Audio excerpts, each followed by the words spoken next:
नमस्ते डॉक्टर अनुपम, कैसे हैं आप? मैं अच्छा हूँ। धन्यवाद मुझे आमंत्रित करने नहीं के नहीं, लिए बहुत शो बहुत पे। धन्यवाद सर आपका आने के लिए, समय देने के लिए। पूरे गाज़ियाबाद से आप आए।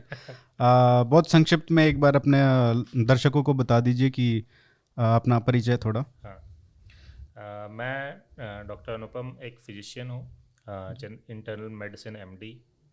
मैं गाज़ियाबाद में आरोग्य हॉस्पिटल में कंसल्टेंट हूँ एंड कौसी क्लिनिक्स, और संतोष मेडिकल कॉलेज में विजिटिंग प्रोफेसर हूँ मेडिसिन में। अ, और आपने यूएस में भी काम किया था हाँ 2009-10 में जो स्वाइन हाँ फ्लू आया था। हाँ, 2009 में हमने यूएस में, उस समय मैं ब्रॉन्क्स लेबनन हॉस्पिटल में था। हम्म। उस समय मैंने अपना रेजिडेंसी कर रहा था, तो उस समय हमने जो वहाँ पे स्वाइन फ्लू एपिडेमिक में था उसमें काम किया था अच्छा। During my residency.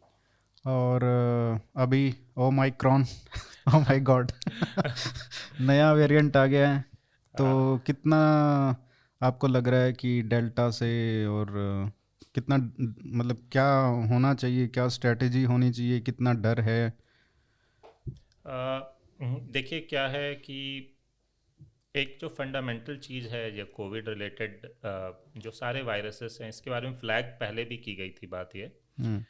कि कि अगर हम कोविड हर जगह कंट्रोल नहीं होगा, तो ये चांस है कि किसी जगह पे जहाँ पे वैक्सीनेशन पुअर है, खासकर साउथ अफ्रीका जैसी जगहों पे जहाँ पे HIV पॉजिटिव लोगों की भी संख्या बोली गई है कि ज़्यादा है, मतलब इम्यूनो कॉम्प्रोमाइज या कैंसर लोगों, कैंसर वेरिएंट्स, कैंसर के पेशेंट्स लोग हैं। हैं, पेशेंट्स हैं, तो वहाँ हम्म। पे हमारी बॉडी की इम्यूनिटी वायरसेस को ख़त्म नहीं कर पाती और ड्रग्स भी उतनी ख़त्म नहीं कर पाती।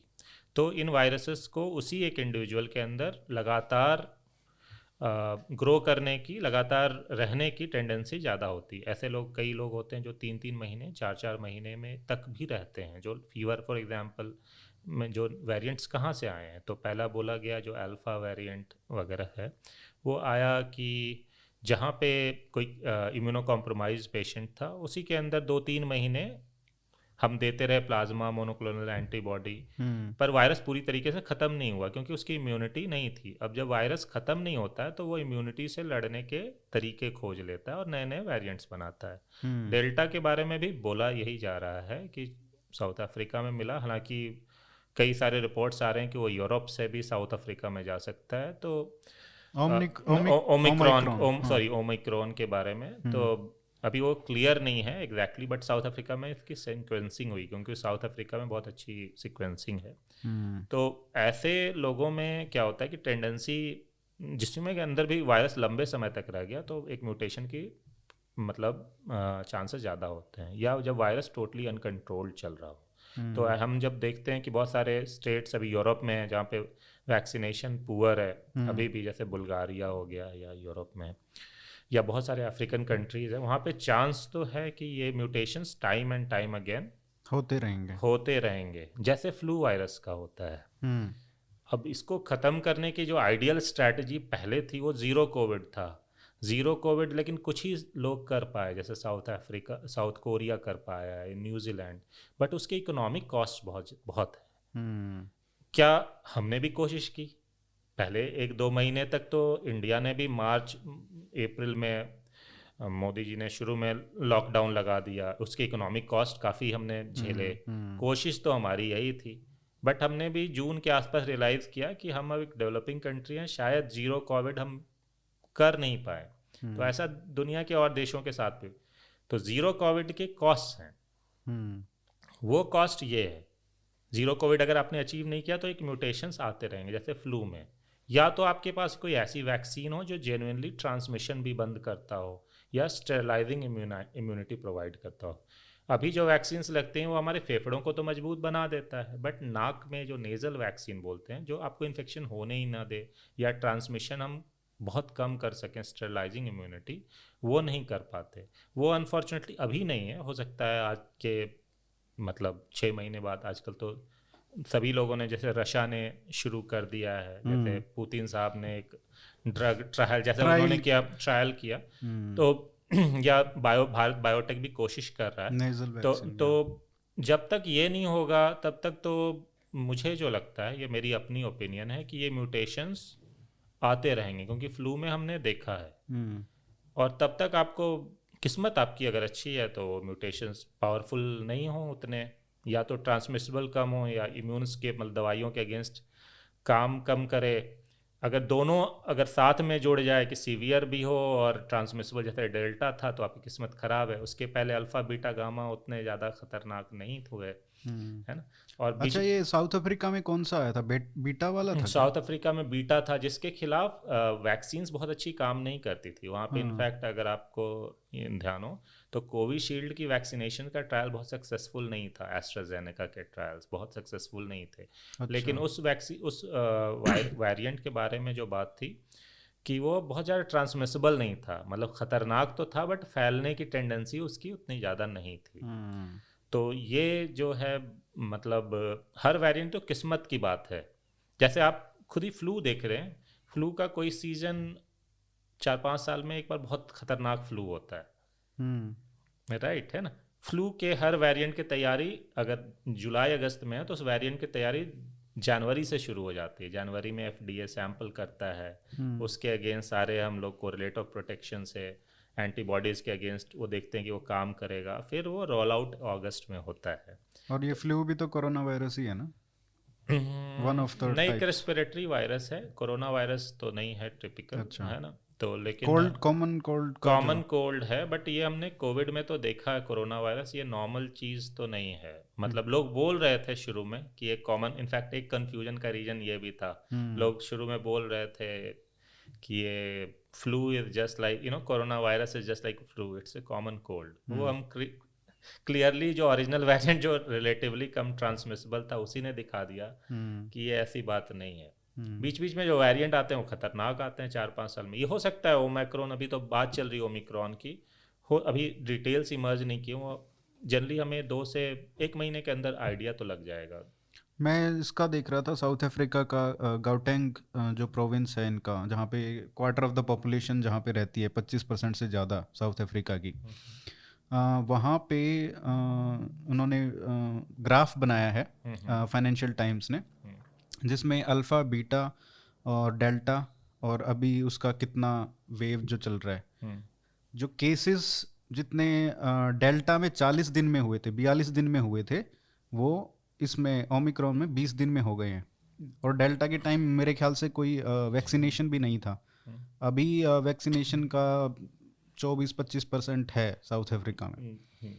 तो ये जो है, एज आई सेड कि वैक्सीन जो है 2 कारण से, कोई भी वेरिएंट 2 कारण से फैल सकता है। एक तो ट्रांसमिसिबिलिटी बढ़ जाए कि भैया वो फैलता तेज़ी से, कि मतलब जिसमें नहीं हुआ वैक्सीनेटेड उसमें तेज़ी से फैल रहा है। दूसरा एस्केप, मतलब कि जो वैक्सीन में भी फैल रहा है उसके बावजूद, तो ऑब्वियसली फैलना दोनों रीजन से हो सकता है, ट्रांसमिसिबिलिटी के कारण और एस्केप के कारण। ना इन दोनों के बहुत ही अलग अलग कंसिक्वेंस अगर आप ढंग से सोचो। ट्रांसमिसिबिलिटी वहाँ ज़्यादा खतरनाक, मतलब दोनों चीज़ों के अपने मायने हैं। तो अब अगर हम ओमिक्रॉन के बारे में देखें तो हाँ, डेल्टा को तो वो डाउन कर रहा है, मतलब डेल्टा को आउट कम्पीट कर रहा है।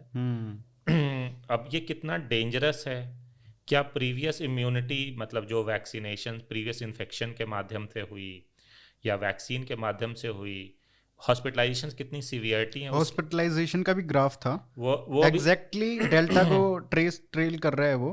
हाँ। और अभी ब्रेकआउट करके ऊपर जा रहा नहीं, वो मैंने भी ग्राफ देखा है, वो बढ़ रहा है। लेकिन हम जैसे आईसीयू, जैसे सिर्फ हॉस्पिटलाइजेशन का क्या मतलब हुआ? हाँ, ये भी क्या बात ये है। आईसीयू, देखिए हॉस्पिटल्स हमेशा जब आप ये फैक्ट फिगर आउट करते हैं तो ये बहुत इम्पॉर्टेंट है, मेरे लिए बहुत इम्पॉर्टेंट है।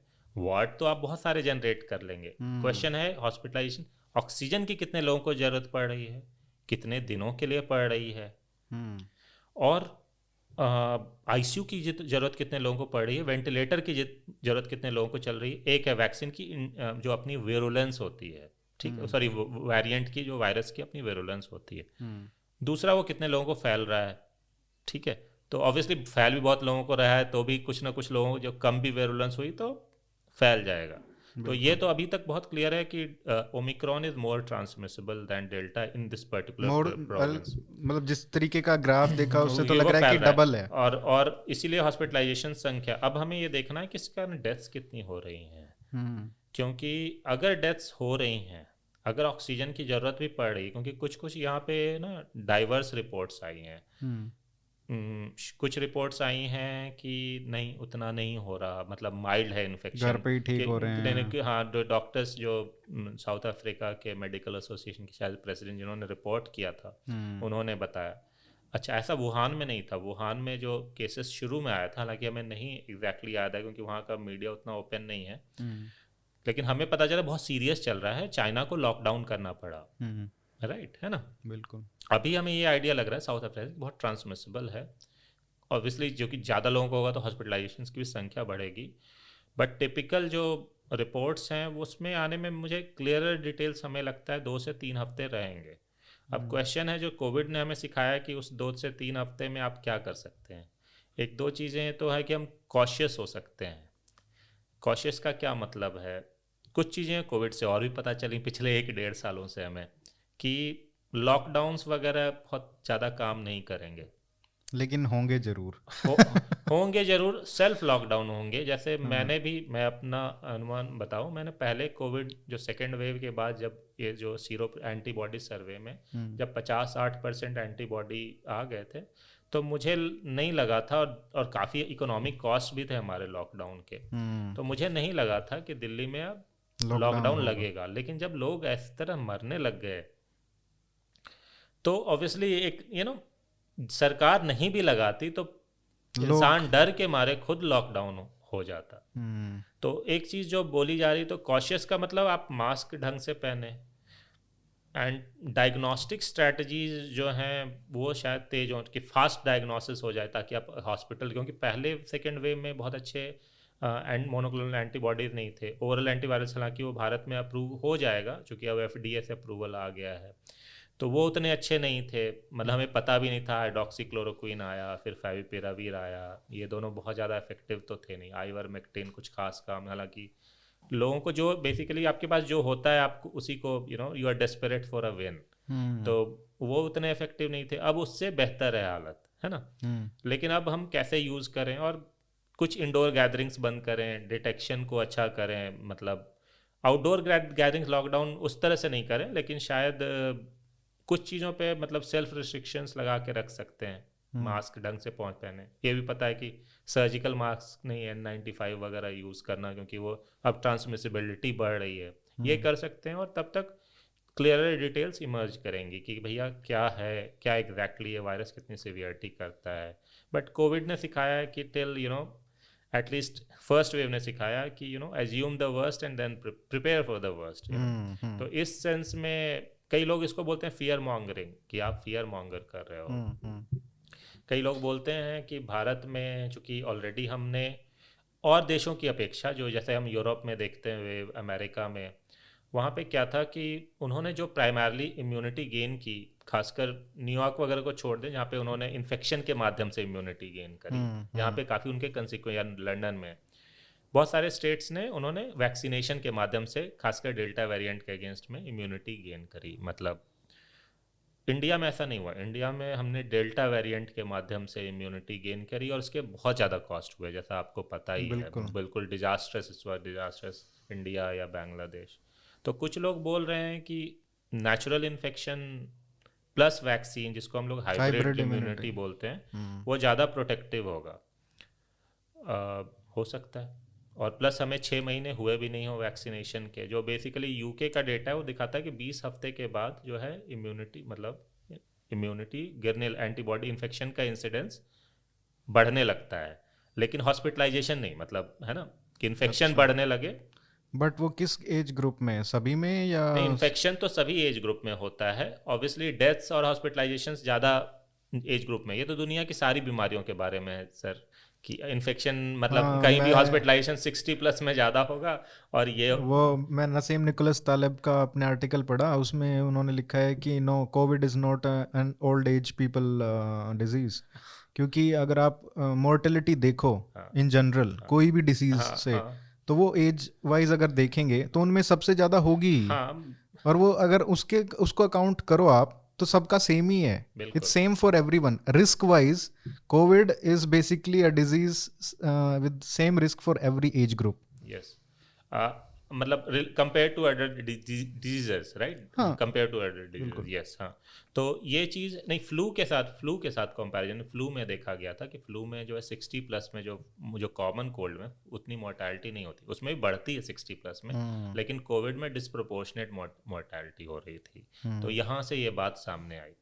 तो बेसिकली क्या है कि हम ये जानते हैं कुछ चीज़ें जो कॉमन सेंसर जो ऑब्जर्व जो ऑलरेडी डेटा से, एक की वैक्सीन एल्डरली में उतने अच्छे काम नहीं करते, ये चाहे फाइजर की लगा लो या कोविशील्ड की लगा लो।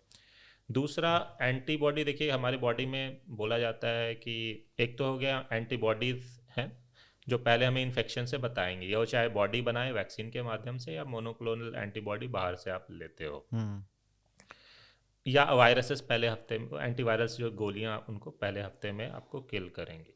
तो जो देखा गया है कि बॉडी की जो एंटीबॉडीज हैं ऑब्वियसली थोड़े टाइम के बाद गिरने लगती हैं, मतलब अच्छा। मतलब समझ लीजिए 5 महीने के बाद। इन्फेक्शन से भी और नहीं, नॉर्मल अगर वैक्सीन भी लगी या इन्फेक्शन भी हुआ तो गिरने लगेगी। ठीक है। अब क्या होता है, वायरस आता है आपके शरीर में और वो एंटीबॉडी फिर से बनाने में टाइम लगता है। ठीक है। तो एंटीबॉडी बनाने में जो मान लीजिए वो एंटीबॉडी गिर गई, एक बी सेल हमारे एंटीबॉडी बनाते हैं, है ना। वो एंटीबॉडी बनाने में हमें जनरली 3 से 4 दिन लगते हैं, है ना। अगर वायरस का इंक्यूबेशन पीरियड, मतलब जहां से वायरस घुसता है और जब तक डिजीज करता है उससे कम हुआ, उससे टाइम कम हुआ, तब तो वायरस आपके अंदर डिजीज कर जाएगा, राइट।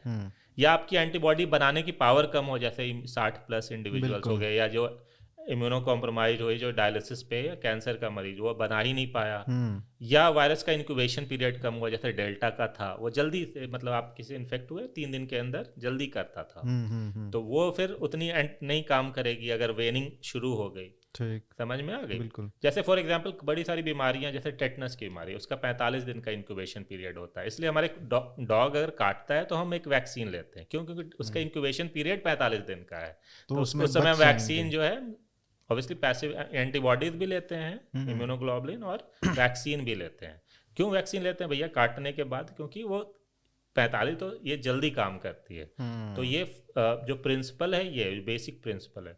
तो एक बेसिक प्रिंसिपल ये भी है कि एंटीबॉडी वेनिंग तो होगी, लेकिन खासकर जिसमें हमारे में जो बूढ़े लोग हैं जो एंटीबॉडी उतने नहीं बना सकते, और जहाँ पे वेनिंग 6 मंथ्स 5 मंथ्स के बाद हो रही, और अब तो खैर यूएस में डेटा भी, इसके क्लिनिकल ट्रायल्स भी आ गए। क्लिनिकल ट्रायल्स इन्फेक्शन के माध्यम के वाया ही आए हैं, हॉस्पिटलाइजेशन के माध्यम से नहीं आए हैं, क्योंकि कोई क्लिनिकल ट्रायल इतना बड़ा नहीं हो सकता कि इंतज़ार करे कोई हॉस्पिटलाइज हो। तो ये सब जो है हमारे रेट्रोस्पेक्टिव डेटा, मतलब कि भैया कितने लोग हॉस्पिटलाइज हुए, उसमें कितने लोग वैक्सीनेटेड थे, इसको ऑब्जर्वेशनल स्टडीज़ बोलते हैं। ऐसा सबसे अच्छा डेटा इजराइल से आया। अच्छा। इजराइल से हमें जुलाई में आइडिया लगने लग गया कि नहीं, वहाँ पे लोग डेल्टा वेरिएंट से मरने लग गए। तो इजराइल वैक्सीनेटेड लोग भी तो उन्होंने इजराइल, चूंकि आपने इजराइल की जो पॉलिसी रही कि फाइजर के साथ उन्होंने डील की है कि वो सारे लोगों को वैक्सीनेट करेगा और इजराइल पूरा वो डेटा प्रोवाइड करेगा, तो उससे उसको एडवांटेज भी है और हमें भी एडवांटेज। आप देखो सबसे अच्छे सिग्नल्स हमें इजराइल से ही आए हैं अभी तक, सबसे अच्छे की वेनिंग है जो फर्स्ट सिग्नल्स बोलते हैं, और इजराइल उस डेटा पे एक्ट करता है। They are very aggressive about it. अभी भी देखो ओमिक्रॉन के मामले में सबसे अग्रेसिव वही है। तो उन्होंने 60 anyway Israel, I am digressing, तो 60+ में उन्होंने वैक्सीनेट करना शुरू कर दिया, क्योंकि वो सबसे पहले वैक्सीनेट हुआ था इजराइल, और 6 महीने हो गए थे जुलाई में, तो उन्होंने 60+ को जैसे ही वैक्सीनेट कर तो वहाँ पे मोर्टेलिटी कम हो गई। अच्छा, तो बूस्टर के बाद ओके। अमेरिका वगैरह ने तो बूस्टर अब जाके रिकमेंड किया जब फाइजर से क्लिनिकल ट्रायल का डेटा है कि भैया इन्फेक्शन में भी 95% बूस्टर डोज की भी एफिकेसी है। मतलब जितनी रेट है तो वो भी एफिकेसी है, लेकिन वो इन्फेक्शन के आधार पे। हॉस्पिटल बर्डन होता है सीवियर डिजीज से, इन्फेक्शन तो चलिए घूम रहे हैं। मतलब कोविड कितने लोगों को हुआ? अगर 70 से 90 बोलते हैं, दिल्ली में 90% लोगों को इन्फेक्शन हुआ है, जो बोला जा रहा है कि 90% लोगों को इन्फेक्शन हुआ, या इवन सेकेंड वेव में 60% लोगों को हुआ। तो वो तो उतने लोग एडमिट थोड़ी हो, एडमिट हार्डली बहुत कम लोग होंगे तो हॉस्पिटल, लेकिन बर्डन हमारे सेकेंड वेव में ही हुआ था। उसमें बहुत लोगों को ऑक्सीजन की ज़रूरत पड़ गई, क्योंकि वायरस ट्रांसमिसिबल भी था और बहुत फास्ट ऑक्सीजन की भी रिक्वायरमेंट, चूंकि सिम्टोमेटिक सिवियरिटी भी ज़्यादा थी। तो बूस्टर के डिसीजंस तो ऑब्वियसली सबसे पहले अगर दिए भी जाएंगे तो ये तो बहुत नेचुरल है कि या तो उनको दिए जाएं जो बूढ़े हैं, जो एंटीबॉडीज नहीं बना पाते, या जो यूएस में हेल्थ प्रॉब्लम्स हाँ हैं। 60 जैसे मतलब शुरू में जैसे यूएस में शुरू कैसे हुआ था 60 प्लस में है, या 45 प्लस विथ रिस्क फैक्टर्स। हालांकि यूएस में अब कर दिया है कि सारे 18 प्लस में कोई भी ले सकता है, क्योंकि अब उन्होंने वो चीज़ें मीट कर रहे हैं। या बच्चों में भी जो इम्यूनो कॉम्प्रोमाइज्ड हैं, जो बच्चों को इसलिए भी वैक्सीन दी जाती है कि बच्चे अपने घर पे ला सकते हैं, बुजुर्गों को दे सकते हैं, और एक लॉन्ग कोविड का खतरा होता है। तो ये सब बातें सामने आती हैं। लेकिन हमने भी तो जैसे हेल्थ केयर वर्कर्स का मार्च अप्रैल में ख़त्म हो गया था वैक्सीनेशन, अपने जो आर्म्ड फोर्सेस हैं उनका हो गया था, फ्रंटलाइन वर्कर्स हैं, और ओल्ड एज पीपल का भी जुलाई में हो गया था मेरे ख्याल से, mostly more than half at least. तो उनका तो अभी 6 महीने हो गया है लगभग। हाँ, और स्टॉक भी है वैक्सीन का हमारे पास काफ़ी। देखिए तो आप 30 करोड़ लोग हैं उसमें, और including old age people, health care workers, frontline workers तो कर सकते हैं। हाँ, कर तो जा सकते ही हैं बिल्कुल। बेसिकली सरकार यहाँ पे डिसीजन तो एक एनटैगी ग्रुप है हमारा, national technical advisory group on immunisation, वो इसके बारे में डिसीजन ले रहा है। अच्छा। अगर ओमिक्रॉन आता है भारत में, आ ही गया है, और 2 केस आ गए। नहीं मतलब उस in the लेवल way- से सिवियरिटी, अगर ये जो साउथ अफ्रीका की जो ग्राफ्स जो हैं ऐसे ही फॉलो करती हैं और हॉस्पिटलाइजेशन, तब तो मेरे हिसाब से ये decision as soon as possible लेना चाहिए। एज सुन एज पॉसिबल मतलब within a week, like if it continues to emerge like this. तो उसका रीज़न है क्योंकि एक health care workers second wave में जो अच्छी बात हुई थी, हालांकि मुझे वो बहुत कि हमारे हेल्थ केयर वर्कर्स डरे नहीं, इतनी ख़राब वेव आई फिर भी हम लोग काम करते रहे।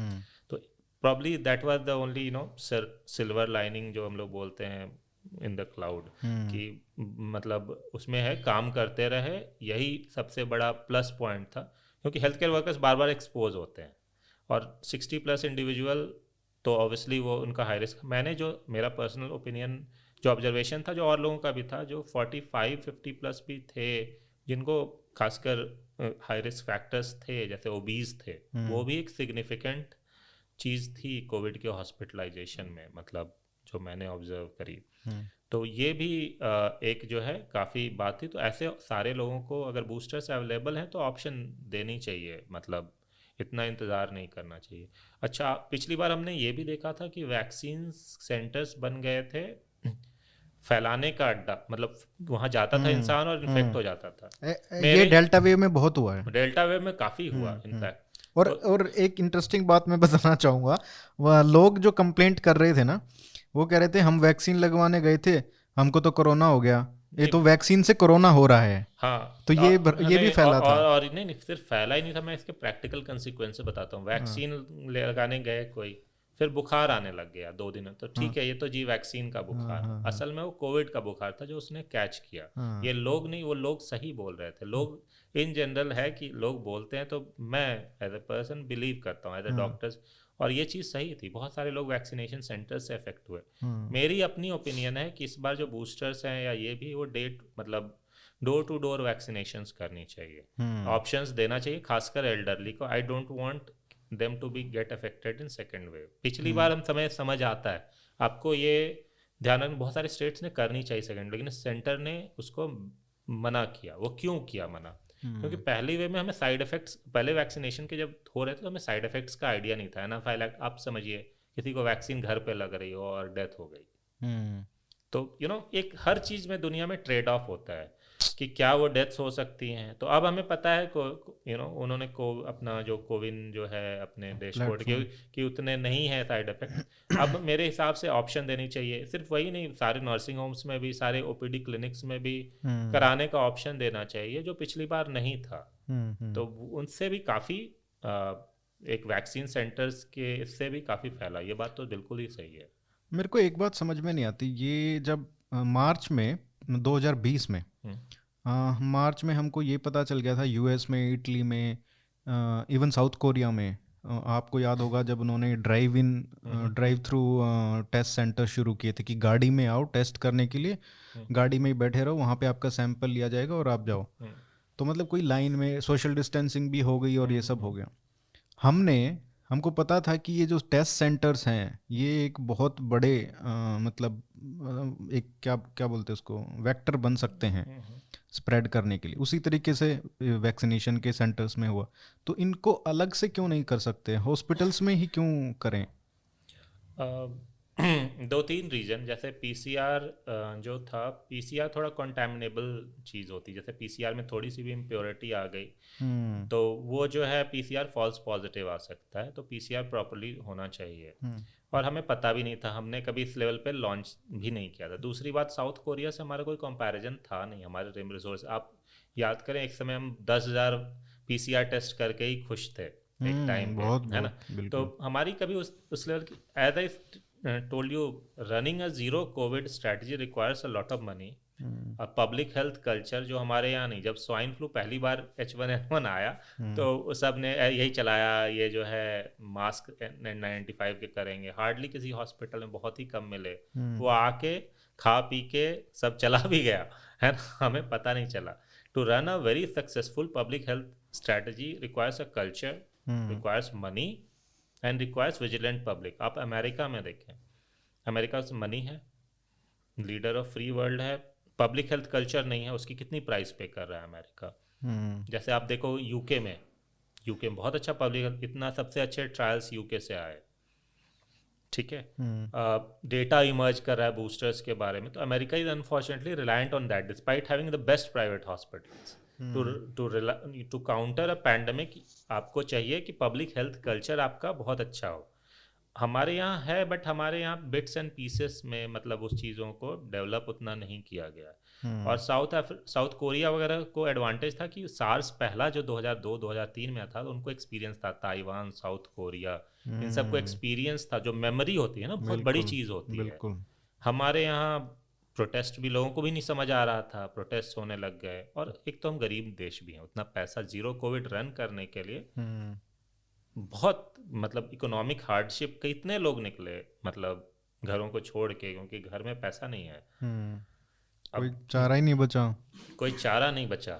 तो ये चीज़ तो इमर्ज करेगी किसी भी इसमें, मतलब डिस्पाइट बिंग, मतलब ये जानने के बावजूद कि डेंजरस है। तो एक ज़ीरो कोविड रन करना एक सक्सेसफुल स्ट्रैटेजी हो सकती है। जैसे न्यूजीलैंड है, जहाँ पे आइलैंड उन्होंने किया। लेकिन अब देखें साउथ कोरिया में भी बढ़ रहा है, न्यूजीलैंड में भी बढ़ रहे हैं केसेस।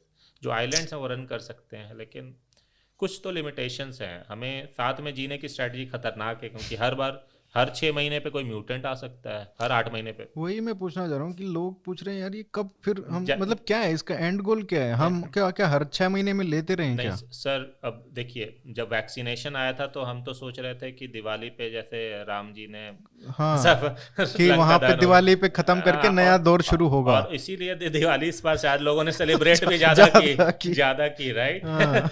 लेकिन अब, और ये अच्छा ये है, जैसा मैंने बोला, स्टेरलाइजिंग इम्यूनिटी वैक्सीन हो सकता है। मैं जो बोल रहा हूँ, क्योंकि मैं पहली बार तो हमने लगा वैक्सीन करने, लेकिन स्टेरलाइजिंग इम्यूनिटी है तो थोड़ा और काउंटर होगा।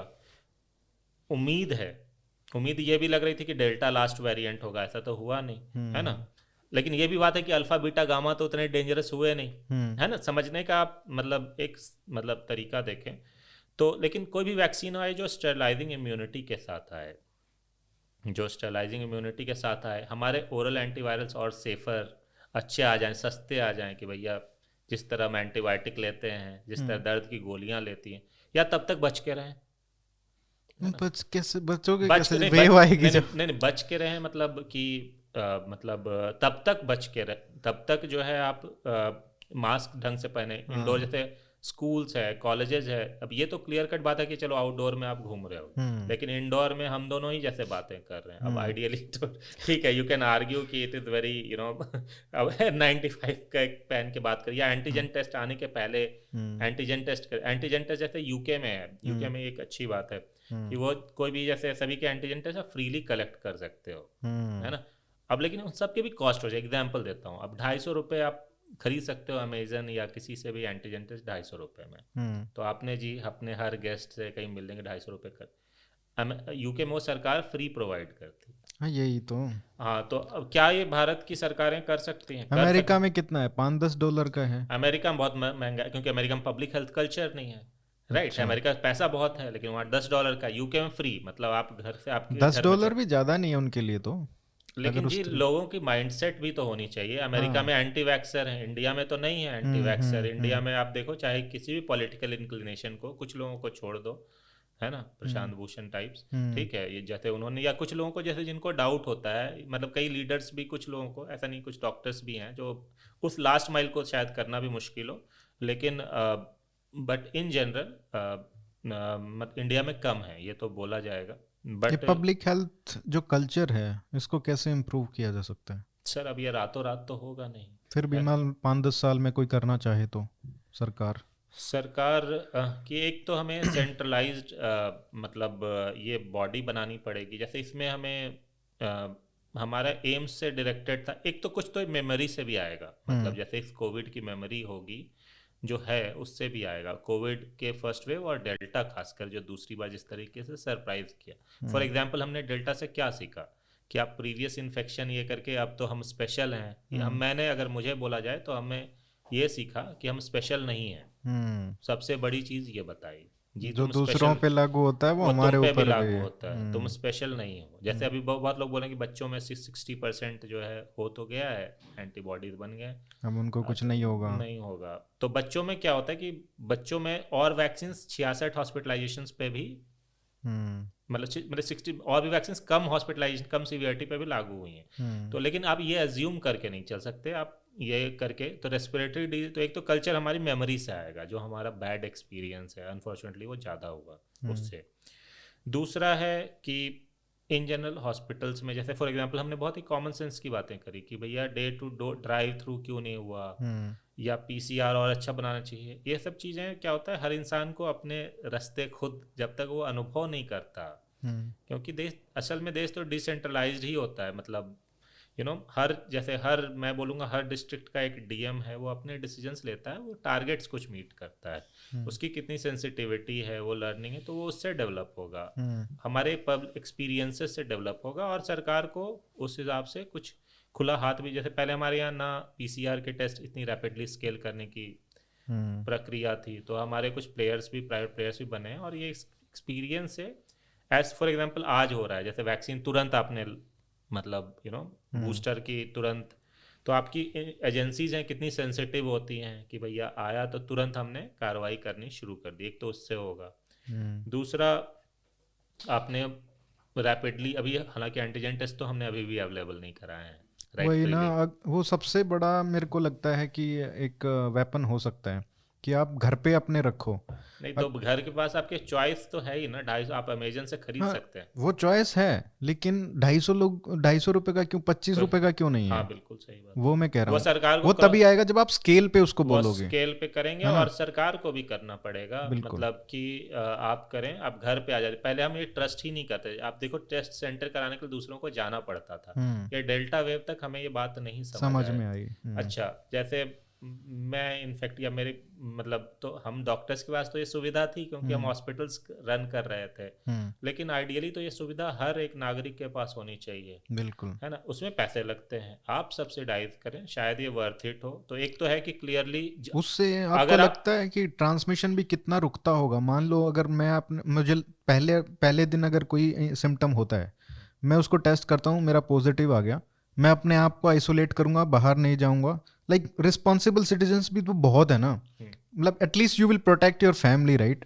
एवरीबडी विल, तो कम से कम औरों को तो नहीं करवाएगा ना, जितना जल्दी हो सके। ना केवल ट्रांसमिशन रुकेगा, बल्कि आप जल्दी डायग्नोस कर लोगे। अभी एग्जैक्टली। आपने देखा कि बहुत सारे लोग जो हैं, मतलब देर देर से आ रहे हैं जी, खांसी शुरू हुई 5वें दिन पे, तो वो 5वें दिन आ रहे हैं। वो 5वें दिन जब हॉस्पिटल, तो क्या पता उनको दूसरे दिन पता होता, तो वो ज़्यादा एक हेल्थ केयर वर्कर से टच में होते हैं, है ना। और अब खासकर ये चीज़ सिग्निफिकेंस अब ज़्यादा है, क्योंकि अब एंटीवायरल्स आ गए हैं, ओरल एंटीवायरल जो इफेक्टिव हैं। जैसे पहली वेव में हाइड्रोक्सीक्लोरोक्विन था, आइवरमेक्टिन, ये कुछ खास काम नहीं करते, फेविपिराविर, यही स्टोरी है। अब ओरल एंटीवायरल्स आ रहे हैं, है ना, फ्लूऑक्सामीन है, ओरल एंटीवायरल्स है, इनका डेटा है, मोनोक्लोनल एंटीबॉडीज हैं, वो शायद उतना अफोर्डेबिलिटी नहीं हो लोगों की, वो तो 60-70 हज़ार तो रुपए वो का। नहीं कर पाएंगे, या फिर भी हॉस्पिटल पहले पहुंच सके, निमोनिया होने तो चौथे फिर दिन भी मतलब अगर आप पहले दिन से लेना चालू कर रहे हो और एक आप 5 दिन में, तो सेवरिटी बहुत ज्यादा हो जाती है ना। हाँ, बट पहले तो ये भी नहीं था कि वो चीज़ हम्म। एक्सेसिबल थी, बट अब है, तो अब शायद जो लीड टाइम जो हम लोग बोलते हैं पहले डायग्नोज होने का फ़ायदा है, हम्म। क्योंकि अब हमारे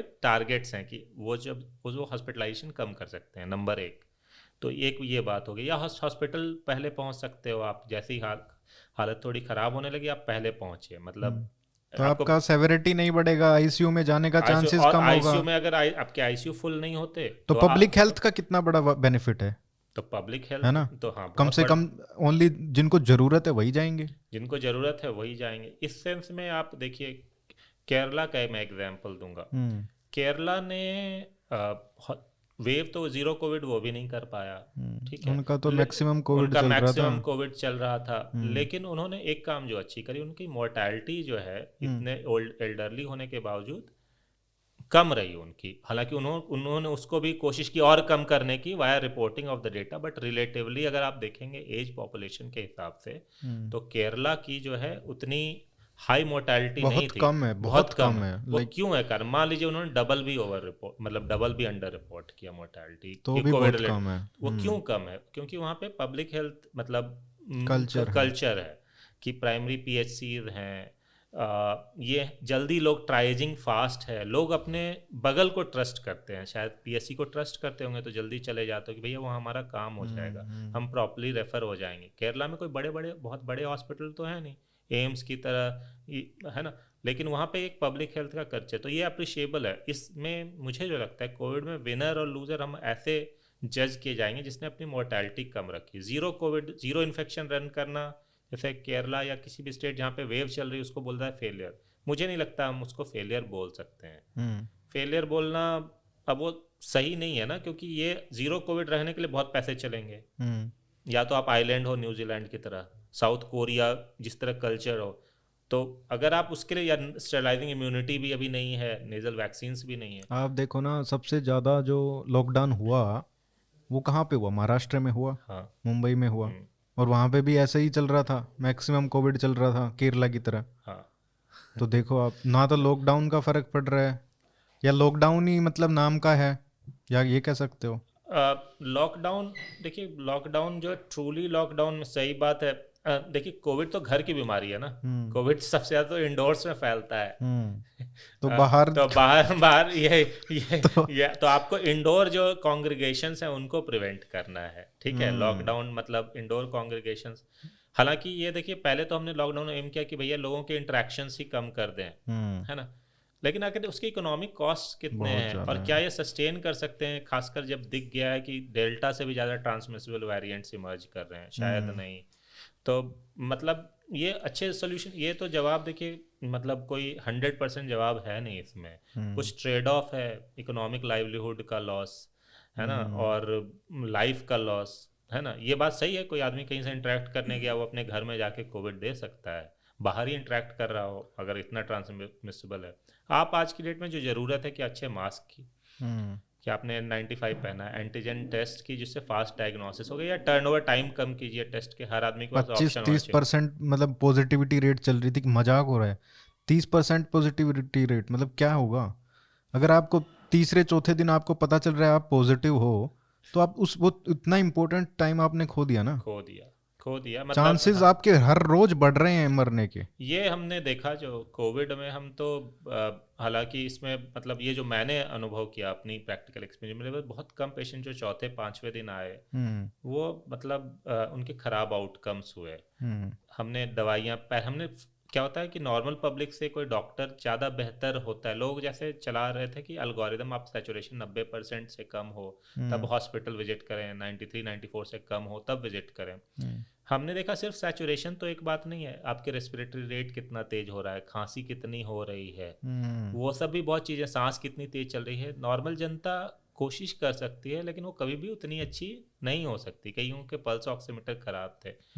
तो हेल्थ केयर वर्कर ट्राइज अगर करता, हालांकि वो भी मुश्किल था क्योंकि अब वो इतनी बड़ी वेव आ गई थी, लेकिन तो ये सब चीज़ें हेल्थ केयर वर्कर के लिए, नॉर्मल पब्लिक के लिए, आज जिसने कभी पल्स ऑक्सीमीटर का नाम नहीं सुना, आज आप उसे थमा दें, हाँ जी सैचुरेशन 93% के नीचे है, आप आ जाओ, इतना सीवियर निमोनिया, वो ज़्यादा मुश्किल था। हालांकि आप बोल सकते हो कि बहुत लोग घर पे, हो सकता है बहुत सारे लोग घर पे ही मरे हो इस बहुत, चक्कर, बहुत हाँ, सारे लोग। क्यों नहीं। तो मतलब इनका, उनका गोल था कि हमारे हॉस्पिटल्स ज़्यादा बर्डन नहीं हो जाएं, वो अच्छी बात है। लेकिन आप देखें कि बहुत सीवियर हालत में जैसे ही जाएगा तो मतलब उसकी मोर्टैलिटी बढ़ जाएगी, तो अल्टीमेटली बर्डन तो चांसेस आईसीयू ऑफ पे रहेगा। टाइम इंक्रीजेस ना। आईसीयू बिल्कुल, हमने जो है ये तो स्टडीज हैं कि जितनी लो सैचुरेशन बेसलाइन पे गया है पेशेंट मतलब हॉस्पिटल में, उतनी उसकी मोर्टैलिटी के चांसेस बढ़ी हैं। तो बेसिकली आपको कोरोना है तो जितना जल्दी आप उसको हिट करोगे दवाइयों से, हाँ उतने आपका अच्छा चांसेस है। हाँ, मतलब पहले जो था, पहले उतनी अच्छी दवाइयाँ, ऐसे जैसे ऐसा मतलब कहीं ये नहीं था पहले, और जैसे मैंने बताया ओरल एंटीवायरल्स उतने अच्छे नहीं थे। तो सिर्फ हिट करने की बात नहीं है, कोई हेल्थ केयर वर्कर से आपको टच में आना। हाँ, with the help of health care हाँ, वर्कर, तो क्या होता है, ऑफ सिर्फ कोर्स। दवाइयाँ ही, ऐसे तो वो व्हाट्सएप पे चल रहे थे ना हाँ दवाइयों के हाँ, नाम। तो सिर्फ दवाइयाँ तो नहीं है ना, हाँ, हेल्थ केयर वर्क मतलब सिर्फ दवाइयाँ ही, दवाइयाँ तो एक बिल्कुल पार्ट हैं। बिल्कुल। क्या पता आप सांस तेज ले रहे हो, आपकी सांस फूल है, आप एक सेंटेंस 15 सेकंड ढंग से नहीं बोल पा रहे हो, मैं यहाँ से डच कर लूँ कि भैया आपकी ठीक है सैचुरेशन गिरी नहीं है, बट आपका निमोनिया इतना सीवियर है ना, कि आप मॉडरेट कोविड में हो, आप अब हॉस्पिटल आ जाओ, आपको दवाइयों की ज़रूरत पड़ सकती है या ऑब्जर्वेशन की ज़रूरत पड़ती है, हो सकता है हम भाप दे देते, हो एग्जैक्टली। सकता है कुछ और सिम्टोमेटिक केयर दे देते, है ना। हम्म। तो ये काफ़ी तो हुआ। ये तो बहुत बड़ा पॉइंट है कि सबसे जो फोकस एरिया होना चाहिए था वो था टेस्टिंग का, डायग्नोसिस का, बहुत क्विक, घर पे हो तो बहुत ही आइडियल है। सेकंड, ट्राइजिंग, वो बिल्कुल। मासिव स्केल पे होनी चाहिए थी एटलीस्ट इस वेव में, क्योंकि जिस तरीके से लोग मतलब इन्फेक्ट हो रहे थे, यू नीडेड मतलब फील्ड हॉस्पिटल्स चाहिए थे जहाँ पे आप हजारों लोगों को आप एक दिन में निकाल सको वहाँ से, उनको टेस्ट करो या उनको देखो एक बार कि क्या है, इनको क्या ज़रूरत है, इनको क्या ज़रूरत है। That needed to be done. कुछ हॉस्पिटल्स, एक्चुअली क्या होता है जब इस लेवल की पब्लिक हेल्थ इमरजेंसी आती है तो प्राइवेट हॉस्पिटल्स कभी भी नहीं कर सकते ये नहीं, काम। प्राइवेट बिल्कुल नहीं कर बिल्कुल सकते, तो सरकार कर सकती नहीं, है। यहाँ पे कुछ हॉस्पिटल्स कर रहे थे, एम्स जैसे कर रही थी। हमें जो, मेरी अपनी ओपिनियन उस समय भी थी और अभी भी थी, उस समय में आर्मी की, मतलब आर्मी इसलिए की इंटेग्रिटी और quick footed action on massive scale, उस लोगों को वॉलंटियर के साथ करने की ज़रूरत थी। हालांकि इतनी जल्दी आया, ये बात सही है, लेकिन फिर भी अब डिजास्टर टीम का तो वही इंस्टीट्यूशनल काम। गवर्नमेंट रिस्पॉन्स ही होना चाहिए था, आर्मी का हो हाँ, सकता था। हो सकता था जो हम रेज करते। और ट्राइजिंग, अब आप देखो कई लोगों को ऑक्सीजन 15-15 लीटर चल रहा था, सैचुरेशन उसकी भी ज़रूरत नहीं थी मेरे हिसाब से। मतलब कुछ लोग जो, मतलब ज़्यादा तो प्राइवेट तो ये नहीं कर सकता था। हमने क्या किया, हमने फेल किया उसमें कि बहुत सारे प्राइवेट हॉस्पिटल्स नहीं, जो अब उनकी अपनी जितनी समझ थी, जितना कैपेसिटी थी उसके हिसाब से करा। ट्राइजिंग का एक मैसिव फेलियर था जो मुझे समझ आया। मतलब the army should have been there, और एटलीस्ट सेंट्रलाइज्ड, मतलब हो सकता है किया भी हो, लेकिन मैं उस मैसिव एफर्ट के बारे में अवेयर नहीं हूँ। क्योंकि दिल्ली में हमने जो देखा, दिल्ली में कुछ हॉस्पिटल्स कर रहे थे, जैसे एम्स कर रहा था, डीआरडीओ वगैरह भी पिक्चर में आए बाद में, उन्होंने वेंटिलेटर का खोल दिया। बट ये सब चीज़ें हमें, प्राइमरी जो ट्राइज था ना, आईसीयू रिक्वायरमेंट, और ये मुझे लगता है और मतलब स्ट्रांग हो सकता था, वो नहीं था हमारे यहाँ पे जो सेंटर। जिस तरीके से मेरे ख्याल से चाइना में किया था, बहुत बड़े हॉस्पिटल मतलब। चाइना में फील्ड हॉस्पिटल नहीं, इंडिया में भी फील्ड हॉस्पिटल्स बने थे, लेकिन वो इन्फेक्शन के लिए थे, समझ हाँ। आपको। डेल्टा में क्या होने लगा कि सिवियरिटी ज़्यादा थी और फास्ट फैल रहा था, तो ऑक्सीजन, इन्हीं फील्ड हॉस्पिटल्स को ऑक्सीजनेटेड बेड्स में कन्वर्ट बिल्कुल। करने की जरूरत थी। अभी क्या था कि ऑक्सीजन का मैसिव मिसयूज हो रहा था, ब्लैक, दिल्ली में तो काफ़ी ब्लैक मार्केटिंग भी हो रही थी। तो वो क्यों हो रही थी, वो कुछ हॉस्पिटल्स में बेड्स ऑक्यूपाई किए हुए, ऑब्वियसली जो प्राइवेट हॉस्पिटल तो उसी तरीके से होते हैं, जैसे कोई कम सीवियर है वो ज़्यादा मतलब पहले चला गया। तो लेकिन पब्लिक हेल्थ हॉस्पिटल्स में, आप हॉस्पिटल्स एक्वायर, स्पेन में हुआ, उन्होंने कुछ हॉस्पिटल्स एक्वायर कर लिए, प्राइवेट हॉस्पिटल्स को टेक ओवर कर लिया पब्लिक हेल्थ इमरजेंसी में। But central mind was lacking, क्योंकि पब्लिक तो उन्हीं, आप फील्ड हॉस्पिटल बना सकते थे, ऑक्सीजन रख सकते थे वहाँ पे, उनको रेगुलेट कर सकते थे, वो हमने एफर्ट्स नहीं देखे, या प्रॉब्ली अगर हुए भी होंगे तो मैं अवेयर नहीं हूँ उसके बारे में कि जी। कॉट एवरीवन बाय सरप्राइज, मतलब वो नहीं सबसे। सर, गुरुद्वारे, जब मैं ये बात कर रहा हूँ कि अगर गुरुद्वारा ऑक्सीजन चला सकता है, हाँ हाँ हाँ। और गुरुद्वारा तो, सर गुरुद्वारा तो ऑक्सीजन चला सकता है, तो आप ये बोल के कि एक हॉस्पिटल क्यों नहीं, एक सरकार क्यों नहीं चला सकती? गुरुद्वारा तो एक एनजीओ ही है ना, आप तो एनजीओ की तरह ही देखेंगे, बिल्कुल। है ना? वो कोशिश कर सकते हैं, नहीं तो ये कॉट बहुत एवरी, बड़ा फेलियर था, बहुत बड़ा। है ना? तो मतलब ऑक्सीजन का, और आप देखो सुप्रीम कोर्ट जब बहुत डांट भी लगा रहा था कि ऑक्सीजन का ऑडिट करना है दिल्ली में क्या हुआ, और उस मतलब अभी उस टाइम के बाद और अब उनको कोई मतलब नहीं है। सर हाँ बिल्कुल, देखें अभी भी देखें, आप मुझे एक सिंपल एग्जांपल दूंगा, आप जाके पता कर लें कितने हॉस्पिटल में, प्राइवेट हॉस्पिटल में ऑक्सीजन प्लांट्स हैं, कितने सरकारी हॉस्पिटल में ऑक्सीजन प्लांट्स हैं, और ये कोई चेक चेक करें। इम्प्रूवमेंट है? मुझे तो कुछ खास नज़र नहीं आता सर। तो है जो ना? बड़े वादे किए थे कि हर उसमें ऑक्सीजन प्लांट लगाएंगे सर हॉस्पिटल सर में। वादे सिर्फ वादे नहीं होते हैं। क्या होता है कि एक हॉस्पिटल है, हॉस्पिटल को सपोज जैसे एग्जांपल ऑक्सीजन प्लांट लगाने में बस 25 लाख, लगभग 25 से 30 लाख का खर्चा है। हम्म। हॉस्पिटल को आइडियली लगाने पहले आज से उस ऑक्सीजन प्लांट के लिए टेक्नीशियन सारे उतने हैं भी नहीं। हम्म। तो पॉइंट ये होता है कि री इन्फोर्समेंट, अब डीएम भी देख, प्राइवेट को आपने ऑर्डर दे दिया, लेकिन आपको इन्फोर्स भी तो करवाना है कि हम्म। भैया तुम लगा के रखो, राइट है ना? हाँ तो वही है ना, एक बार चला गया तो ठीक है, चला गया, रिलैक्स हो जाते हाँ, हैं। अब आके कि 15 दिन में सब लगा दो। हाँ हाँ, फिर कुछ तो नया वेव आ जाएगा वो तो। हॉस्पिटल भी उस तरीके से, क्योंकि इंडिया में प्राइवेट हॉस्पिटल्स भी कुछ तो कम ही मार्जिन पे ऑपरेट करते हैं। वो 25 लाख का हॉस्पिटल कहाँ से, एक स्पेस कहाँ है प्लांट लगाने की? हम्म। और नहीं भी करे तो आप कुछ उस तरह की अरेंजमेंट करो, कुछ बातें करो, हम्म। या आप इन्फोर्स करो। मतलब वो मीटिंग्स मुझे जो लगा कि कम है, मतलब वो उस तरह की डिटेल्ड मीटिंग्स मैं नहीं देखता कि बहुत सारे ऑक्सीजन प्लांट्स लगे हैं। कम जगह हैं जहाँ पे ऑक्सीजन प्लांट्स उस तरह के हैं। बाकी तो ये सरकारें बताएंगी कि सरकार का भी तो था 500 कितने, 600 कितने बनाने थे ऑक्सीजन प्लांट्स, उनका क्या स्टेटस है? सर मुझे जानकारी नहीं है, इसलिए मैं, एक होता है जो डाइवर्शन, लेकिन नहीं मैं कम मतलब है मतलब। बता रहा हूँ कि कोई भी, अब मैं आपको एक एग्जांपल देता हूँ। मैंने आज एक न्यूज़ पढ़ी, अप्रैल में हरियाणा ने 2 इक्विपमेंट मंगाए जिनसे जीनोम सीक्वेंसिंग होती है, ठीक है। 2 ऑर्डर की, क्योंकि वहाँ पे डेल्टा वेव चल रही था ना अप्रैल में। हाँ जी। तो इनको हाँ समझ में आया कि अरे ये काश हमारे पास होता तो हमको पहले पता चल जाता कि ये डेल्टा है, ठीक है। अब आज दिसंबर है, वो 2 मशीन नहीं खरीदी गई हैं उनसे, और अभी ये ओमिक्रॉन आ गया ना, इसीलिए उनको ये अरे ये आ गया, अब कहाँ से कहाँ था वो, हमने ऑर्डर किया था, क्या हुआ उसका, वो है ही नहीं। तो ये bureaucratic way of doing things है। हाँ सर, ये तो बेसिकली क्या है कि सही बात है असल में तो आपके, और ऐसा नहीं, हमने जो देखा भी कई जगह पे जहाँ पे जो डीएम, जो ब्यूरोक्रेट्स हैं अच्छे जो थे, उन्होंने अपने यहाँ पे अच्छा भी रेगुलेट मतलब किया, जो बहुत सेंसिटिव थे वैक्सीनेशन के प्रति, और ये, और ऑब्वियसली उनकी परफॉर्मेंस ज़्यादा अच्छी अवार्ड की जाएगी। अनफॉर्चुनेटली ये हर जगह नहीं, ऑब्वियसली रिसोर्सेज भी चाहिए हम्म। कि भैया क्या पता उसने ब्यूरोक्रेट ने बोला हो या उसकी अप्रूव नहीं हुई हो, हमें नहीं पता। लेकिन ये बात तो क्लियर कट है, मतलब आज आपकी जो, हालांकि सरकार चाहे तो तुरंत ये इन्फॉर्मेशन ले, क्या तुम्हारे पास ऑक्सीजन प्लांट है, तुरंत एक डेट में एक भैया, डेट में हाँ नहीं तो इंस्पेक्शन अगले दिन इंस्पेक्शन करो। है ना? तो ये चीज़ जो है, सुप्रीम कोर्ट कर सकता है, उसके पास वो डेट ही नहीं दे रहा है, अगस्त के बाद डेट नहीं दी है उसने। ओके, पिछली सुनवाई जो हुई थी वो 9 अगस्त को हुई थी, 28 अगस्त की डेट दी थी। अब मुझे ये पता नहीं है, मैंने वेबसाइट पे देखा कि इसका कोई वो नहीं है, अपलोड नहीं किया, या तो उन्होंने 4 महीने से अपलोड नहीं किया है कि हमने क्या डेट सुनाई भी होगी तो वहाँ पे अपडेट करना चाहिए था भाई क्या हुआ। जहाँ तक मेरी जानकारी है बहुत जगह हॉस्पिटल में ऑक्सीजन प्लांट्स नहीं लगे, सब वेट कर रहे हैं, अरे ये करे वही वो है करे। ना, सुप्रीम कोर्ट हो गया, गवर्नमेंट हो गया, अब वही। अब ये आपने देखा कितना 1-2 महीने से यहाँ पे पोल्यूशन था, तो सब लोग अरे बताओ क्या करें, एकदम बताओ, हमको लॉन्ग टर्म सॉल्यूशन नहीं चाहिए, अभी बताओ क्या कर सकते हैं।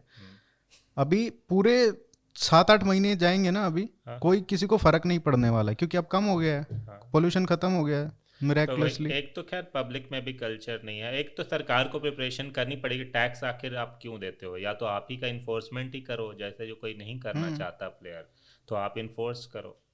तो ये तो है ही मतलब अमंग मैनी थिंग्स, क्योंकि वैसे आप, आपको क्या लगता है कि जिस तरीके के हमारे फेलियर्स थे डेल्टा वेव्स में, उसके बाद अभी ये ओमिक्रॉन का थ्रेट है, क्या करना चाहिए सबको? मतलब एक तो आपने बताया कि हमको क्या करना चाहिए, अपना प्रोटेक्शन खुद करना है, लेकिन सरकार के हिसाब से क्या होना चाहिए? क्या जो मिस्टेक्स थी उनको करेक्ट कर सकते हैं ताकि लोग कम से कम ना मरें इतने स्केल पे? सर पिछली बार तो बहुत सी चीज़ें जब हमें क्लियरली कि अभी जैसे कोई धरने, जैसे पिछली बार जो मिस्टेक्स ऑब्वियसली उसमें कोर्ट्स की भी ये थी, इलेक्शन रैलीज चल रही थी, इलेक्शंस चल वो रही अभी थी, भी आएंगे। वो आएंगे तो रोकने पड़ेंगे सर, है ना अभी सर। मैचेस में आप देखो, वो क्रिकेट मैचेस में भी इतनी क्राउड है। क्रिकेट मैचेस में सर खासकर इंडोर इवेंट्स तो रोकने पड़ेंगे। हम्म। मतलब अभी तो कम से कम एक महीने के, जब तक श्योरिटी नहीं आए उसके बाद आप फियर मॉन्गरिंग बोल सकते हैं इसको। एक महीने के लिए इस तरह के इवेंट्स तो रोकने पड़ेंगे आपको। हम्म। एक महीने के लिए उस पर होल्ड डालना पड़ेगा, मतलब हम्म। जब तक क्लियर इन्फॉर्मेशन नहीं है। हम्म। क्योंकि पिछली बार ये तो ये गलतियां हुई थी, बहुत। है ना, बहुत गलती हुई। इलेक्शन चल रहे थे, हम्म। मेला चल रहा था, लोगों को बोला प्रोटेस्ट कि चल रहे प्रोटेक्शन। थे। अब इंडिया में क्या होता है कि वो आउटडोर इवेंट भी जो हम लोग बोलते हैं वो उतना सेफ नहीं होता आउटडोर की तरह, क्योंकि इंडिया में आउटडोर, वेस्टर्न आउटडोर बीच नहीं है हमारे यहाँ की। हमारे यहाँ आउटडोर इवेंट में लोग खाना खाते हैं, बैठ के पानी पीते हैं। तो ये तो एक चीज़ है। तो कुछ टाइम तो हमें इसको या तो जनता जागरूक हो, नहीं तो कोर्ट मतलब निर्देश मतलब लगाएं कि भाई कोर्ट निर्देश, या सरकारें करें किसी न किसी फॉर्म में। हमें थोड़ी कॉशियस तो होना पड़ेगा। सरकार को वही डायग्नोस्टिक टेस्टिंग वगैरह पे वाइडली अवेलेबल करानी पड़ेगी, चाहे क्रॉस सब्सिडाइज करना पड़े। अगर इंडोर जगह भी हैं तो वहाँ हेपा फिल्टर्स जो हैं जो प्योरीफाई कर सकते हैं एयर्स को लगाएं, ये कर सकते हैं। एंटीवायरल्स, अगर मान लीजिए ओमाइक्रॉन सीवियर ही है तो बूस्टर डोज करें आप, डोर टू डोर वैक्सीनेशन की सुविधाएं दें, ताकि आपके वैक्सीनेशन सेंटर्स नहीं बने फिर से जो जो डेल्टा में गलती हुई थी हमारी। तो ये सब चीज़ें मतलब कर सकते हैं। ऑक्सीजन प्लांट्स की तरफ देखें कि क्या पता, और हो सकता है कुछ ना हो सकता है लोग बोलें कि आप तो भैया पैनिक कर गए, पर उसको आप अपनी हार ना माने। वो तो अच्छा, ये ना हो तो। नहीं नहीं, बट क्या होता है जैसे सरकार ने चलाया, सरकार ने उसके, आप देखिए एक किस अगस्त सितंबर में सेकेंड वेव आने वाली है, कुछ इसलिए भी चलाया कि लोग बूस्टर अपनी ले लें। ठीक है, वो नहीं आई, ठीक है है ना। तो आप लोग बोल रहे हैं कि पैनिक मतलब, तो लॉस नहीं है। अब देखिए कोविन अब जाके तो स्मूथली लोगों ने ले भी रहे हैं वैक्सीनेशन, तो उसको फेलियर नहीं माने कि भैया हम ज़्यादा कर रहे हैं या मतलब एक महीने, लेकिन कॉशियस होने की ज़रूरत है, क्योंकि हमने देखा कि हमने बहुत बड़ी प्राइस पे वही करी। आपने बोला ना, prepare for the worst. Prepare for the worst करें, एक महीने, एक डेढ़ महीने में हमें अच्छा खासा अंदाज़ा लग जाएगा।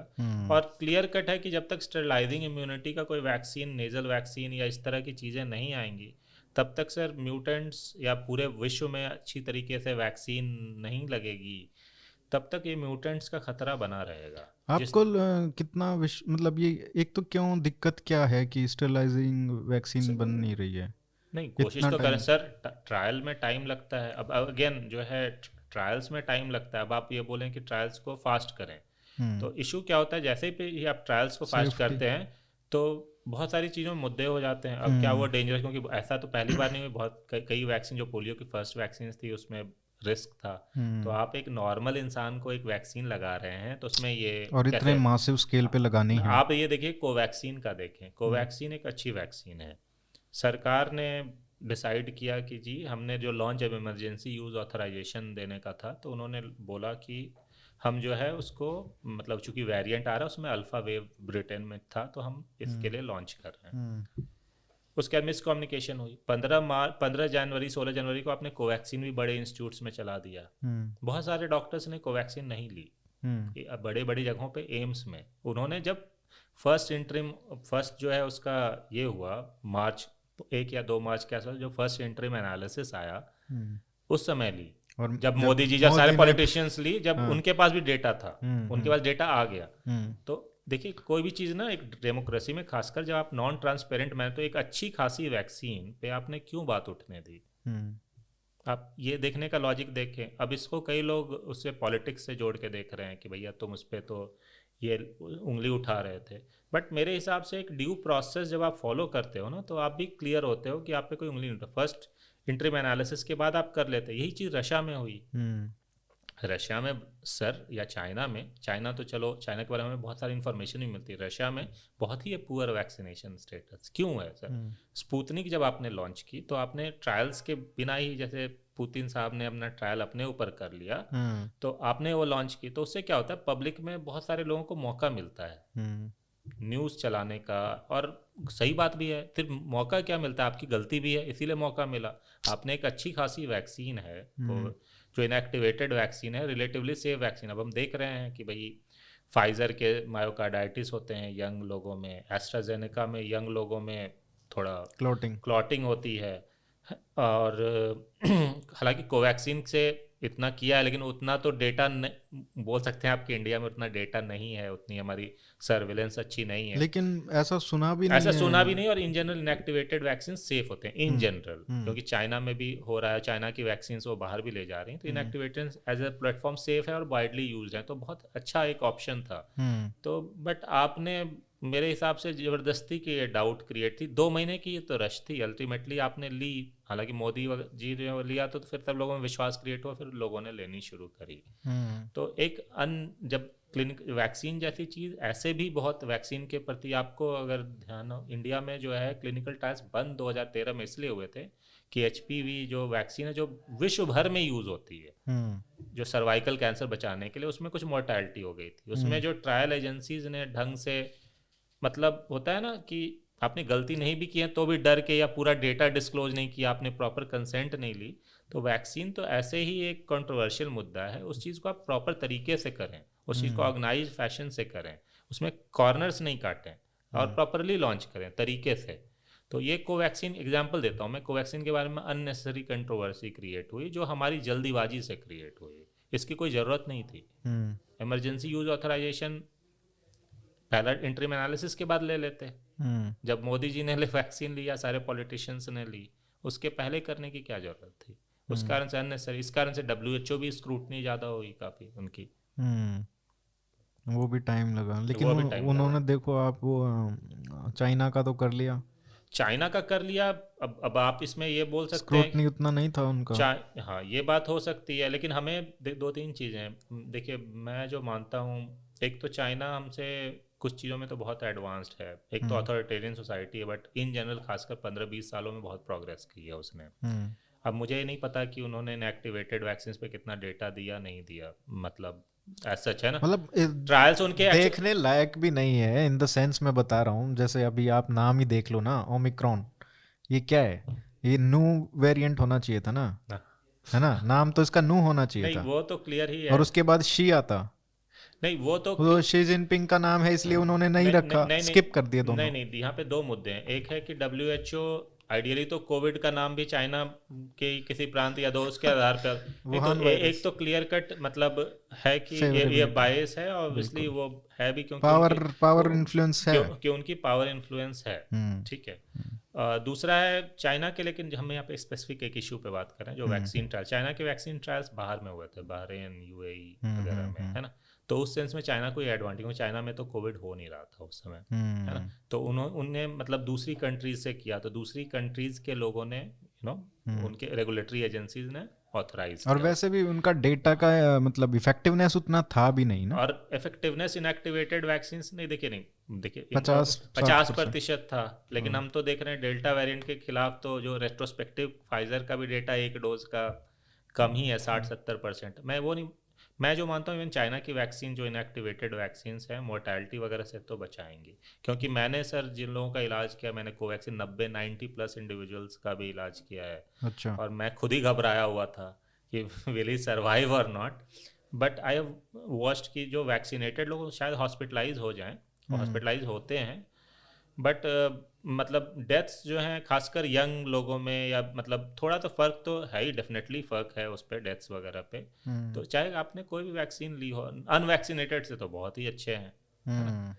तो you should get obviously first vaccine first. तो चाइना का ऑब्वियसली WHO का बायस है, न्यू वेरिएंट देख लें या कोविड के नॉमेनक्लेचर में, ओरिजिन का। लेकिन हमें तो अपनी कंट्री के हिसाब से चलना। चाइना में मीडिया ओपन नहीं है, लेकिन अपने यहाँ पे तो मीडिया ओपन है। आप डेमोक्रेसी ऐसे रन नहीं, डेमोक्रेसी कितने एडवांटेज है, साउथ अफ्रीका से अभी तक आपको पता चल गई बात, देखो कितना हम ये हो गया, बहुत फायदा है। ठीक है, चाइना ने ऑथोरिटेरियन से फैल तो गया, और सिर्फ डेमोक्रेसी से भी नहीं होता है। अब देखो इंडिया का था, डेल्टा का था, ठीक है, यहाँ पे तो बहुत डेमोक्रेसी है, लेकिन डेल्टा का पता कितनी लेट चला, ये भी तो देखो। तब तक तो सबको पकड़ ही लिया था। नहीं, डेल्टा का पता हमारे यहाँ तो सर, मतलब हमारे यहाँ सीक्वेंस तो पहले हो गया था, लेकिन हाँ सिर्फ डेमोक्रेसी नहीं, ऑब्वियसली एग्जीक्यूशन मैटर। अब चाइना ने कोविड कंट्रोल तो रखा है, तो वो तो आप उसका क्रेडिट मानेंगे, ठीक है, और कई लोग बोलते हैं छुपा के रखा है, ये करते हैं, मैं इस बात में नहीं मानता। कुछ तो आता ही, कुछ तो पहले आ रही थी वीडियोस बहुत। हाँ, पहले आ रही थी वीडियोस। अब चाइना ने पहले जब वुहान में हुआ था तब तो बहुत सारी वीडियोस आई थी,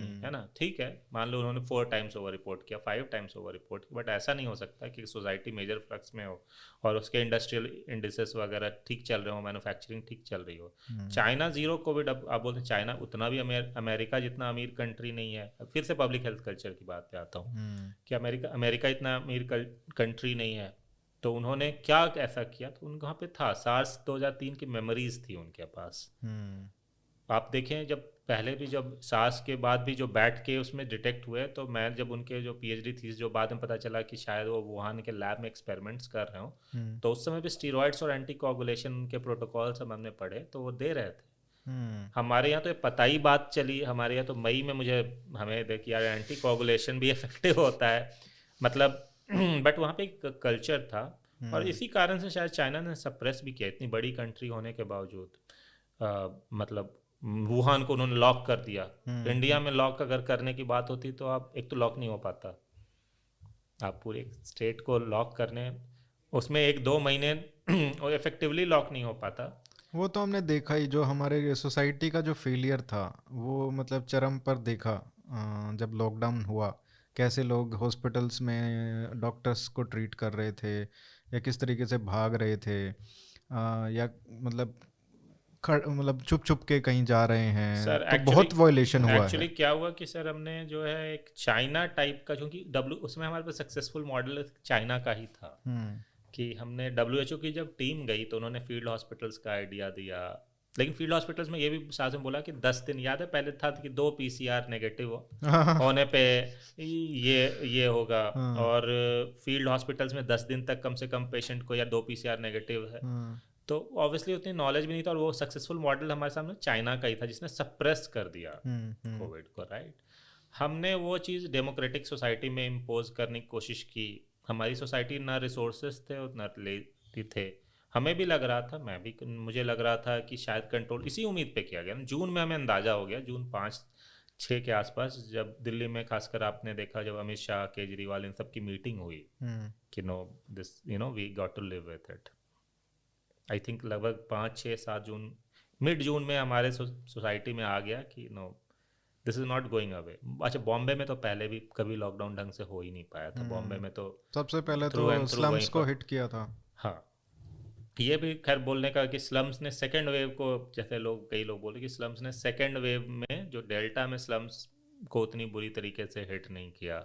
ये भी कि प्रायर इम्यूनिटी से जो है, ये जो है प्रायर इम्यूनिटी का इफेक्ट तो होता ही है, लेकिन वही है कि आप उस पर रियलाइज सिर्फ कर लिए। तो सीरो सर्वेज जो दिल्ली में, जो मुझे कभी उम्मीद नहीं थी कि दिल्ली में 30,000 केस तो रिपोर्ट हो रहे थे सर, हाँ, है ना। पॉजिटिविटी रेट देखो ना, हाँ, 25-30% था, 30%, ये मुझे उम्मीद नहीं थी। 35 तक चला गया हाँ, था। मुझे वेरिएंट की, मतलब बेसिकली मिड अप्रैल में तो दिल्ली में पूरी चीज़ें कंट्रोल के बाहर हो गई थी, कि हम उसका कुछ कर नहीं सकते थे। उस समय आप क्या कर सकते थे, बहुत ही, और उस ऑक्सीजन भी हो गया, बहुत सारे हॉस्पिटल्स के पास बेड्स थे, वो एडमिट ही नहीं कर पाते, वेंटिलेटर्स नहीं चल पा रहे थे, क्योंकि वेंटिलेटर चलाने के लिए आपको 200 लीटर पर मिनट की ऑक्सीजन चाहिए। HFNC चलाने के लिए 100 से 200 लीटर, 60-70 चाहिए। इवन बाईपैप NIV चलाने के लिए 50 लीटर। और जब आप इस तरीके के रेगुलेशन लाते हो कि आप उन पे उंगली उठाते हो जो ऑक्सीजन ज़्यादा डिमांड कर रहे हैं तो वो क्या करेंगे? वो पेशेंट जो क्रिटिकल हैं, जिनको ज़्यादा ऑक्सीजन चाहिए, वो उनको लेंगे ही नहीं। नहीं, यही हो रहा था, यही हुआ ना, इससे कितने लोग मरे होंगे। ये गवर्नमेंट का कितनी बड़ी गलती थी, क्रिमिनल सर है ये। बेसिकली यही बोल रहा हूँ ना, ट्राइज की ऑक्सीजन एक संख्या लिमिटेड थी। जब सारे लोग बीमार हो जाएंगे तो ये हर जगह क्राइसिस, अमेरिका में भी क्राइसिस आ जाएगी। तो एक तो फास्ट डिटेक्ट नहीं हो रहा था, लोग लेट जा रहे थे, ऑक्सीजन की ट्राइजिंग नहीं थी, ब्लैक हो रही थी, है ना। ब्रिंग योर ओन, एक समझिए, एक जो कॉमन नागरिक जिसके कोई कनेक्शंस नहीं है, वो कहाँ से 50,000 की ऑक्सीजन लाएगा। या तो वो लेट जाएगा कि बेड नहीं है हॉस्पिटल में, डिटेक्ट भी नहीं हो पा रहा, फिर बाद में ऑक्सीजन भी नहीं मिल रही। आप तो ये तो बहुत सारे हॉस्पिटल तो रन ही नहीं कर पाए ना, वेंटिलेटर्स वगैरह। सिर्फ बड़े हॉस्पिटल जहाँ पे शायद पहुँच थी, या जिन्होंने अपनी अरेंजमेंट्स कराई, उन्होंने वहाँ पे ऑक्सीजन की सुविधा, दिल्ली की बात बता रहा हूँ। बॉम्बे में मुझे बताया गया इतना नहीं हुआ, या इवन साउथ इंडिया में ऐसा नहीं हुआ, ये मुझे बताया गया है, शायद सही हो। वहाँ पे दवाइयों की किल्लत थी, यहाँ तो दवाई की भी किल्लत थी, ऑक्सीजन की भी किल्लत थी। तो ये दोनों ऑक्सीजन के कारण काफ़ी जो है नुकसान हुआ। तो उधर जो एक तरीका था कि वेंटिलेटर, यहाँ पे फिर लोगों ने अपने तरीके से काम किया, ऑक्सीजन कम ही ऑक्सीजन पे रखा कि जी नहीं, सैचुरेशन 90% के ऊपर रखना चाहिए, हम 82-85% जुगाड़ जुगाड़ जुगाड़ किया, किया। यही चीज़ पीयूष गोयल ने पहली बार बोली थी कि तो उस पर बहुत उंगलियां उठ रही उंगलियां थी। उठी थी। एक्चुअली सभी लोग ये कर रहे थे, कम ऑक्सीजन यूज कम ऑक्सीजन। लेकिन क्या करें, मतलब आप एक तरीके से आप सरवाइव तो करना है, और पेशेंट्स के ऑक्सीजन हॉस्पिटल के पास एक लिमिटेड, एक्चुअली दिल्ली में तो ये काफ़ी, दिल्ली या नॉर्थ इंडिया में इन जनरल एक वैसे समस्या आपको थी। क्या लगता है ये जो ऑक्सीजन ऑडिट हुआ, जो रिपोर्ट आई थी कि दिल्ली सरकार ने 4 गुना उसको और मतलब ज़्यादा मांगा, और जिस तरीके से सिचुएशन था तो ब्लैक इतना हो रहा था। सर दिल्ली में ट्राइज बिल्कुल सही नहीं था, जैसे फिर से मैं इस पर ब्लैक बहुत हो रहा था। तो आपको लगता है वो 4 गुना उनकी डिमांड जो थी 700 एमटी की, 700 एमटी की थी ना, वो 4 गुना वो सर बता क्या रहे थे। क्या होता है कि आप ट्राइजिंग ढंग से नहीं करें, मतलब है ना, तो डिमांड तो आपके आपके यहाँ एग्जांपल देता हूँ, एक सिंपल से एग्जांपल। अब ये प्रोजेक्शंस होते हैं, मैं ना इकोनॉमी, आप एक हॉस्पिटल का एग्जांपल दे दीजिए। मैं मैक्रो मॉडल्स को बहुत ट्रस्ट नहीं करता। फॉर एग्जांपल, आपने एक हॉस्पिटल में पेशेंट आया, वो लेट से आया, तो जैसे वो 2 लीटर पे आता, अब वो 20 लीटर पे आया, तो डिपेंड करता है ये कितने मरीजों का आपके हॉस्पिटल है आपका। बहुत ही डायनामिक है। बहुत डायनामिक है ये ना, इसीलिए बोलते हैं कि कोविड जब पूरे अपने पीक पे होता है तो ये बताना बहुत ही मुश्किल है। प्रोजेक्शंस डेली चेंज होती है। all your models would go haywire. That is why the best bet is one to control कि पेशेंट जल्दी पहुंचे, ट्राइजिंग हो। नंबर तो जैसे महाराष्ट्र में जंबो हॉस्पिटल्स थे, तो वो अच्छे थे, वो वेंटिलेटर्स वगैरह रखा होता, ऑक्सीजन। आप प्राइवेट हॉस्पिटल्स पे उतना एफिशिएंटली नहीं कर सकते, क्योंकि वहाँ पे बहुत सारे, जिसका 10 ही बेड्स हैं, हाँ जिसका 100 बेड हैं, वो रियलाइज़ कर सकता है कि मेरे पास 100 पेशेंट्स हैं, अब मैं इसको थोड़ा कम पे रखूँ, इसकी थोड़ी ज़्यादा कर सकता हूँ। सो एट स्केल ये चीज़ें रन करना ज़्यादा बेहतर। अब 10-10 बेड या 30-30 बेड के हॉस्पिटल इस तरीके से ना रेगुलेट नहीं कर सकते। मेरे जो हिसाब से हमारे पास क्रिटिकल केयर के जो हॉस्पिटल्स हैं ये बड़े होने चाहिए थे, जो आईसीयू ऑक्सीजन, और या तो हम ऑक्सीजन की ट्राइजिंग अच्छी, जो फील्ड हॉस्पिटल्स में ऑक्सीजन की सुविधा होनी चाहिए थी। अब वो पॉइंट करना कि भाई आपकी, मेरी जो मानना है कि ये मॉडल्स बहुत अच्छी तरीके से वर्क नहीं करते एक बार जब मरीजों, जो सीरियस मरीजों की संख्या काफ़ी ज़्यादा हो जाती है। दिल्ली तो में इस तरीके से कहना कि वो गलत था एस्टिमेट। देखिए, मुझे एग्जैक्टली उन्होंने तो ऑक्सीजन हॉस्पिटल के हिसाब से, जैसे फॉर एग्जांपल HFNC डिवाइस इतना यूज़ करती है, वेंटिलेटर जैसे मैंने आपको बताया 100 लीटर पर मिनट हम इतने लोगों को रखेंगे, उसके हिसाब से उन्होंने किया। अब ज़्यादा सिक मरीज आ रहे हैं तो ऑब्वियसली एस्टिमेट इंक्रीज कर जाएगा। लेकिन कुछ गड़बड़ लग रही थी क्योंकि 4 हॉस्पिटल्स में मतलब कुछ अनोमली थी। हाँ, सिर्फ 4 हॉस्पिटल्स सिर्फ में। 4 हॉस्पिटल्स में। बट इन जनरल, बट अगर इसका ये करके कि दिल्ली में ऑक्सीजन की जरूरत ज़्यादा नहीं थी, तो मैं तो मानता ही नहीं। वो तो बिल्कुल भी वो गलत बात बिल्कुल है। ही नहीं, वो बिल्कुल गलत बात तो है। मतलब कहीं तो चोरी तो हो रही थी बीच में। बीच में चोरी काफ़ी थी, है ना? बीच में आप सर जो आंखों से देखा हुआ वो आप कैसे रिफ्यूज कर सकते हैं? क्या आपने ऐसा कोई ना सरकारी तंत्र का आदमी होगा जो जिसने देखा होगा कि ऑक्सीजन मतलब ब्लैक नहीं हो रही? बिल्कुल बहुत हो लोगों रही ने, सरकारी तंत्र से जुड़े हुए लोगों ने भी खरीदा। हम्म। तो ये तो साफ साफ सी एक बात थी जो उससे सामने आई कि ब्लैक काफ़ी हो रहा था दिल्ली में, और ऑक्सीजन जिनको चाहिए था वो पैसे अगर आपके पास हैं तो हॉस्पिटल में मिल रहा था, मतलब कहीं से वो बाहर से ला रहे थे। बहुत सारे हॉस्पिटल्स वेंटिलेटर रन ही नहीं कर पा रहे थे क्योंकि वो बोले थे ऑक्सीजन बाहर से लाओ। वेंटिलेटर तो बाहर की ऑक्सीजन से रन नहीं कर सकते आप। और मैंने जैसे कहा ना, गवर्नमेंट इनकम्पिटेंस जो था, वो जो पॉलिसीज जो लेके आए उस हड़बड़ाहट में, जो भी एक तो जैसे बताया कि ये ऑक्सीजन का पनिशमेंट करना, कि जिस हॉस्पिटल ने ज़्यादा मांगा उसका चेक करो कि वो गड़बड़ तो नहीं कर रहे हैं, तो वो क्या करेगा, वो अपनी मतलब क्रिटिकल पेशेंट्स को नहीं लेगा। यही हो रहा। ठीक है। दूसरा इन्होंने किया कि कैपिंग कर दी प्राइसेस की, कि आप इनको पेशेंट को ऐसे चार्ज नहीं कर सकते। ठीक है, अगर आप मान लो अगर उस पर कैप कर रहे हो कि आप एक पेशेंट से 10,000 रुपये लोगे या 20,000, और उस पर इतने क्रिटिकल पेशेंट है और उनके ऑक्सीजन की कॉस्ट ही दिन की इतनी है, 20-25 हज़ार दिन की। ऐसे लोग थे? यहाँ पे क्या हो रहा था कि नहीं, कैपिंग जो थी वो पहले वेव के हिसाब से हुई थी। 16 से 17 हज़ार रुपये ऑक्सीजन की जो है मतलब वेंटिलेटेड आईसीयू बेड्स के लिए कवर थे, बट वो था नॉर्मल इनपुट कॉस्ट। असल में क्या हुआ कि जब दिल्ली में ब्लैक मार्केटिंग होने लग गई तो ऑक्सीजन के हॉस्पिटल भी जहाँ से खरीद रहे थे ऑक्सीजन, तो काफ़ी प्राइवेट हॉस्पिटल्स की बात कर रहा हूँ जी, क्योंकि मैं इन्वॉल्व था उनके साथ, तो उनके ऑक्सीजन कॉस्ट बढ़ गई क्योंकि वो भी वही तो मैं कह मार्केट रहा से हूँ। ले रहे थे। लेकिन मैं सच बात बोलूं, मेन मुद्दा ये भी नहीं, कैपिंग वगैरह तो उस समय किसी को होश ही नहीं था कि वो कैपिंग, हॉस्पिटल्स ने तो अपने अपने फिर भी लिए, मतलब लेकिन कैपिंग। हरासमेंट तो हुआ ना, एक एडेड वो हुआ ना। हरासमेंट हुआ, बट उस समय देखिए कैपिंग का भी कोई स्क्रूटनी, उस समय तो सारे लोग व्यस्त थे, कैपिंग तो दिमाग में थी ये बात, लेकिन अल्टीमेटली देखिए कि आपका मैक्सिमम इसका कॉस्ट एक पेशेंट नहीं बियर किया, जो बेचारा आया, बिल्कुल, जो मोस्टली गया हॉस्पिटल ने मोस्टली या तो रिफ्यूज कर दिया कि सर हम नहीं ले सकते, या इतना और ऑक्सीजन। रिफ्यूज करने के पीछे भी मैं बता रहा हूँ ये कारण हो सकते हैं, नहीं बिल्कुल था। है ना, हाँ, कि फिर बाद में ये भी आया कि नहीं आपको रिफ्यूज नहीं करना है क्योंकि हाँ मतलब आई नो ऑफ डिमांड कि आप पेशेंट हॉस्पिटल में मर जाए देन मर जाए, हाँ ये विच वाज वेरी न्यूमन। हाँ तो हॉस्पिटल मतलब जो चीज़ें जो मेरी जानकारी में, हालांकि हियर से, बट ये जानकारी में है कि लोगों ने बोला कि भैया dead, we don't want dead bodies on the streets. बहुत सारी डेथ्स हुई सर, मतलब ये तो पता ही है, इस पे भी कभी मूवी होगी या कोई मतलब ढंग से नहीं, डॉक्यूमेंट्री मेरे को तो बनेगी। पता ही है, गांव में कोई ऐसा घर नहीं था जहाँ पे, मतलब घर तो कोई नहीं बचा था जहाँ पे नहीं हुआ वो कोरोना। लोग बचे थे घर में, एक दो बच गया होगा, हम्म, कम से कम दो, हमारे 3,000 की पॉपुलेशन होगी, ज़्यादा से ज़्यादा 35 होगी, हम्म, 20 से 25 लोग एक महीने में मरे थे। हम्म। ऐसा कोई दिन नहीं था जहाँ पे मतलब क्रिमेशन नहीं होता था। तो वही एक लिविंग मेमोरी में मुझे तो नहीं याद कि मैक्सिमम लोग इतने बेबस कब हुए। हम्म और कोई हॉस्पिटल बोलता है ऑक्सीजन की कमी से मौतें नहीं हुई, तो ये भी एकदम मतलब हास्यास्पद बात है। हम्म जो सब चीज़ें हम देख रहे हैं, जो सब चीज़ें लिव्ड एक्सपीरियंस हैं, वो सब चीज़ें और कैसे बदल इस जाएंगी। ये हमको ये भी सिखाता है कि जब ऐसा क्राइसिस का टाइम आता है ना, तो सरकार को थोड़ा सोच समझ के भी स्टेप लेना चाहिए।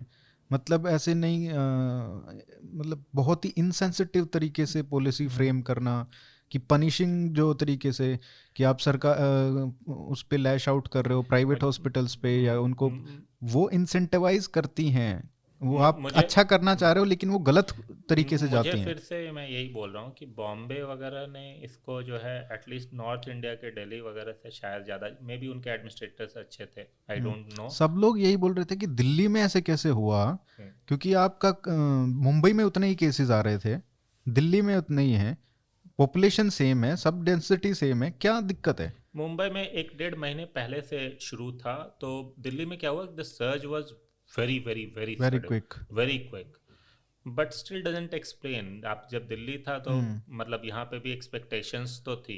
एक्टिव केसेस का अगर हम देखें ना, उनका मुंबई का, जो उनका ऑक्सीजन का रिक्वायरमेंट था, दिल्ली का उससे बहुत ज़्यादा था। मैं फिर से बोल रहा हूँ कि जम्बो, फिर से बोल रहा हूँ मैं, जम्बो हॉस्पिटल्स जो दिल्ली में जो मुंबई में थे, मुझे जो लगता है, ये मेरी हाइपोथेसिस है, नहीं, बिल्कुल हो तो सकता है। वो जो बड़े स्केल में उन्होंने अच्छा काम किया, मतलब, और उनके पास क्लियर कट था कि हमें इस, यहाँ पे ये भी कंफ्यूजन थी कि मैं किस हॉस्पिटल में ले जाऊँ।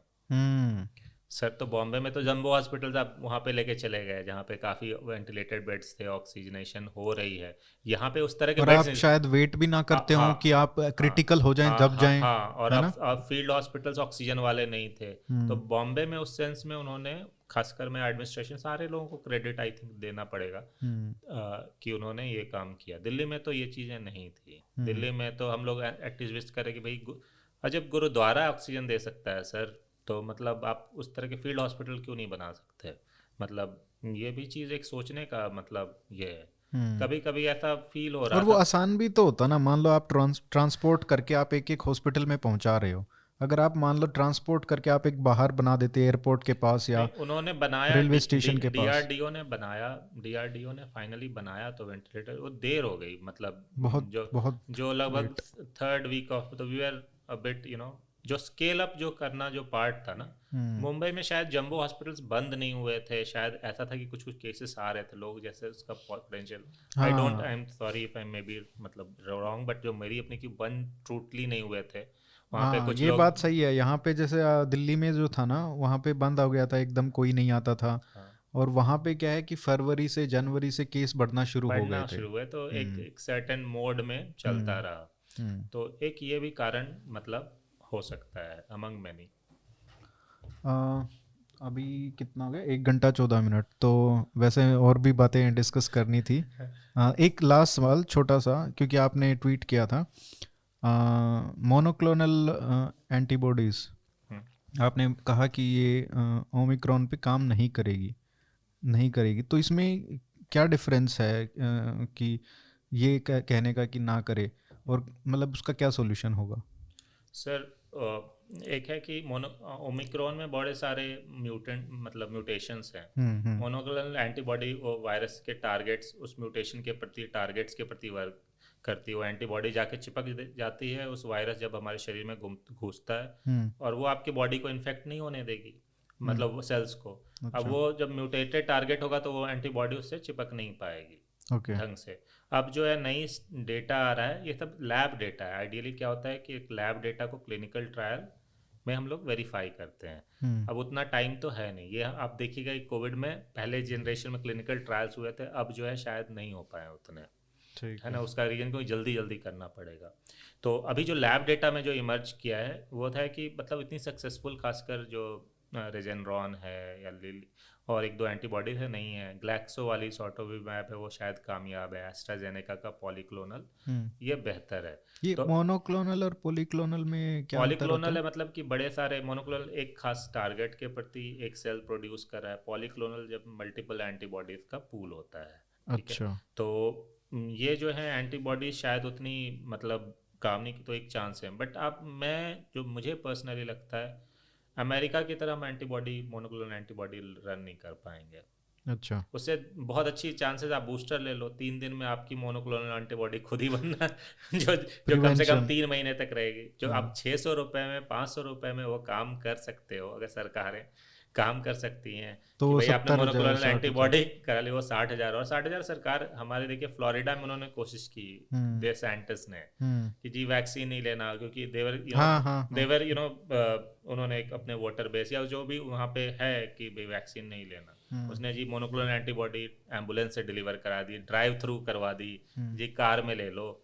ये क्योंकि उन दवाइयों संभाव की वैक्सीन नहीं, दवाई ले लेंगे लेकिन वैक्सीन ना लेंगे, इससे कुछ हो जाता है। हम्म। तो बट अब उससे अब ये भी है कि वो वैक्सीन काम कर रही कि ओमिक्रॉन के खिलाफ की नहीं उतनी, मतलब ये भी बात आ रही है। कि म्यूटेशंस ज़्यादा हैं इसलिए लेकिन ना काम जो करे। मेरे है कि कुछ तो काम करेगी हम्म। एटलीस्ट। ये ऑब्वियसली एक हिच है, मतलब it's like a lab data कम में। से कम प्रिवेंशन ऑफ डेथ। हाँ, प्रिवेंशन ऑफ डेथ हो जाए हम्म। तो ये है। ये बहुत बड़ी तो बात है। मोनोक्लोनल, लेकिन ये है कि एंटीवायरल्स जो हैं अपने करंट वो शायद काम करेंगे, वो जैसे अच्छे हैं। वो वो काम करेंगे क्योंकि वो उसका टारगेट अलग है। अच्छा।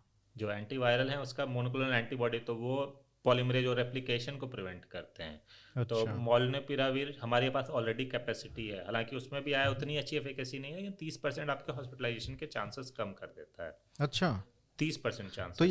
ये फाइजर वाली जो पिल आई है। वो पैक्सलोविड, सर वो उसको तो बनाने में फाइजर 5 करोड़ पिल तो अगले साल बना पाएगा। अब अच्छा। भारत में तो कितनी ज़रूरत होगी।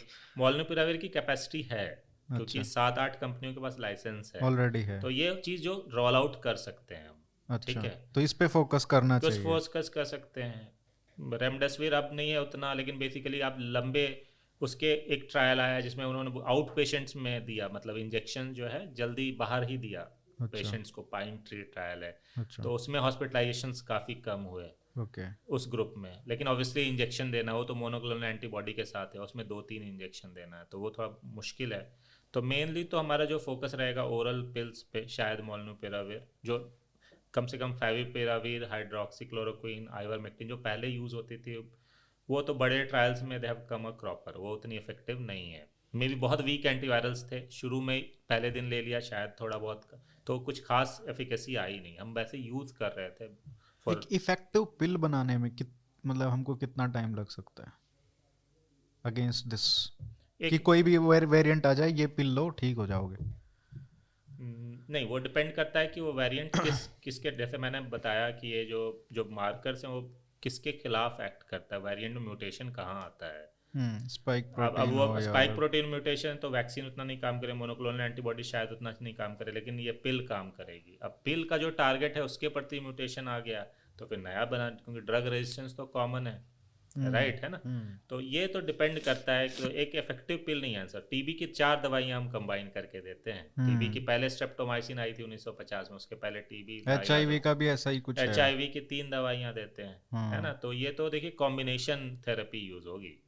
और बाद में अगर ऐसे ही जीरो कोविड चलता रहा तो फिर तो यही यही है कि लोग use to unless until a very effective vaccine comes, मतलब तो ये चीज़ तो रहेगी। टाइम लगेगा। टाइम लगेगा नहीं, जीरो कोविड की प्राइस है ये। सरकार, लोगों, कंट्रीज के पास अपनी रिसोर्सेस नहीं है जो जीरो कोविड कर सकें। जिनके पास रिसोर्सेज हैं वो भी देखो ना, आप वहाँ पे रिसोर्सेस कम है तो वहाँ 2 ट्रिलियन का उन्होंने वो दे दिया, वो क्या कहते हैं उसको, चेक्स दिए थे जो उन्होंने US में। इन्फ्लेशन देखो अभी कितना हो गया है, तो इनका भी कॉस्ट आएगा बाद में। वही जीरो कोविड है का प्राइस, मतलब अब यही है, मतलब लेकिन वही है, वो जीरो कोविड कर सकते हो सकता है फिर ये नहीं जरूरत पड़ती। चाइना आराम से रह रहा है, कुछ तो बात है, मतलब there are lots of things to admire about that nation, maybe people जो उसकी बात मानते हैं। बट वो हमारे कंट्री वैसी नहीं है, तो हमको अपनी कंट्री के हिसाब से भी देखना पड़ेगा, उसके सिस्टम के हिसाब से। कंट्री के सोच कितने हैं, कंट्री की मनी कैसे। न्यूजीलैंड एक आइलैंड है, शायद कर सकता है, बिल्कुल बिल्कुल, हम नहीं कर सकते। तो ये तो सेंसिबल है एक डिसीजन, एक तो जनता, पब्लिक, आपकी कैपेसिटी, ये सारे डिसीजंस उसके ये लिया जाएगा।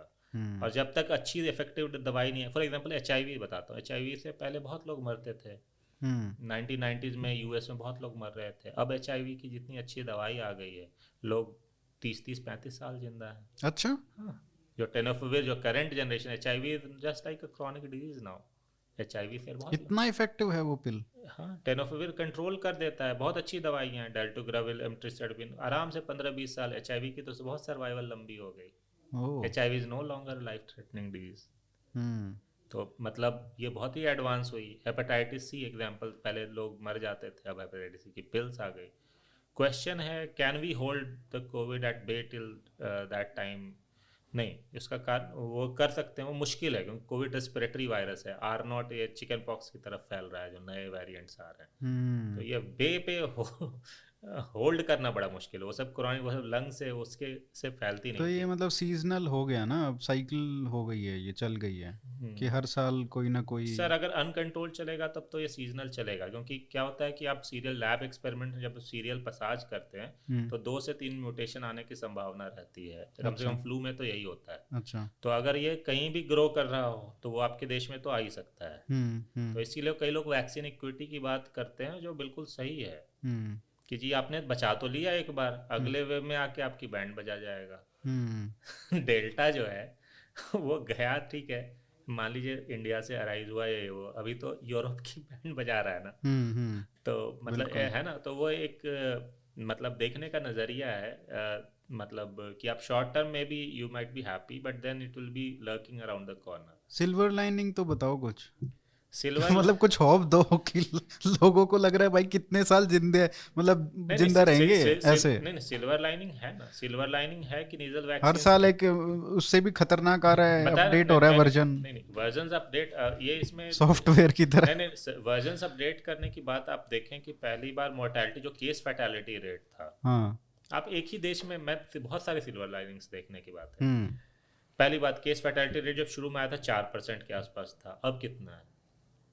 लगभग 1.2 था डेल्टा की पीक पे। डेल्टा की पीक पे तो अभी कम हो गया, अब कम हो गया है ना, ठीक है, क्योंकि उसमें पीक था, राइट है ना, उसमें तो बहुत लोग एवरेज अगर लें, हॉस्पिटल ओवरलोड के कारण भी एवरेज 1.5 के आसपास रहेगा, 1.5 के आसपास रह गया। तो हमने एक साल में उसकी मोर्टेलिटी कितनी कम कर दी, 1.5/4 है ना, ठीक है, 40। और वैक्सीन अभी आएगा तो ये चीज वैक्सीन आ गई, जब तक कि बहुत सारे अच्छी दवाइयाँ नहीं, तो वैक्सीन तो केसेस, मतलब तो केस की फैटेलिटी रेट, जो दवाइयाँ काम कर, जबकि दवाइयाँ भी उतनी अच्छी, पार्शियली हमारे जो ओरल पिल्स नहीं थे तब की बात कर रहा हूँ मैं, जब क्योंकि बहुत सारे लोग तो हॉस्पिटलाइज फिर भी हो रहे थे या खुद से हील हो रहे थे, कम कर ली। इवन एक तो ये सिल्वर लाइनिंग है कि हमने उसके बावजूद बहुत सारे हमें डॉक्टर्स को ट्रीट करने का एक्सपीरियंस ज़्यादा आ गया, ठीक। कुछ दवाइयों का सही टाइम पे यूज़ करना आया। इवन एक कंट्री में फॉर एग्जांपल केरला में, जैसा आपने ही बात बोली, अच्छे पब्लिक हेल्थ से उन्होंने, तो मे भी हमारे में भी जो है, हम भी अच्छे, मतलब एक तो सीखने वाली बात होती है, तो हमने परकोलेट करके हमने उसको यूज़ करके हम भी अपनी पब्लिक हेल्थ को और भी मान लिया एंटीजन टेस्ट वाइडली अवेलेबल करा दिए, जल्दी डायग्नोज तो ये किया। अग्नि परीक्षा हो रही है एक सोसाइटी की भी एक तरीके से। सोसाइटी की भी, और वैक्सीन भी बेहतर बन रही है। नेजल एंड मतलब बायो उसका शायद फर्स्ट फेज हो गया है, नेजल जो कोवैक्सीन का ना। हाँ उसका हो गया है। हम्म।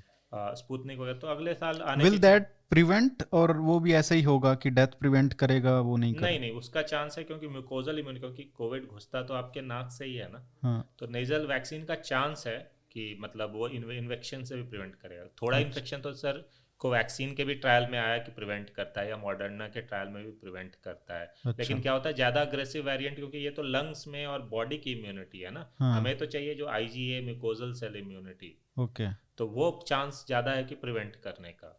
ठीक है, तो हम्म। वो जनरेशन वो अप्रोच कर रहे हैं, तो नेजल वैक्सीन्स हैं, तो ये तो है होप, क्यों नहीं। चलिए तो और वो डिलीवर करने भी आसान होगी। आप पल्स पोलियो की तरह आप 1-1 करोड़ जो है रोज में आप डिलीवर कर सकते हैं, नेजल वैक्सीन्स डिलीवर कर देते हैं। अगली दिवाली तक मतलब नहीं होपफुली। नहीं, पहले तो हम ये होप करें कि क्या पता ओमिक्रॉन उतना सीवियरली हाँ, हिट ही ना करे, लेकिन क्योंकि कोई हम, तो हो सकता है कि कोई तो आए।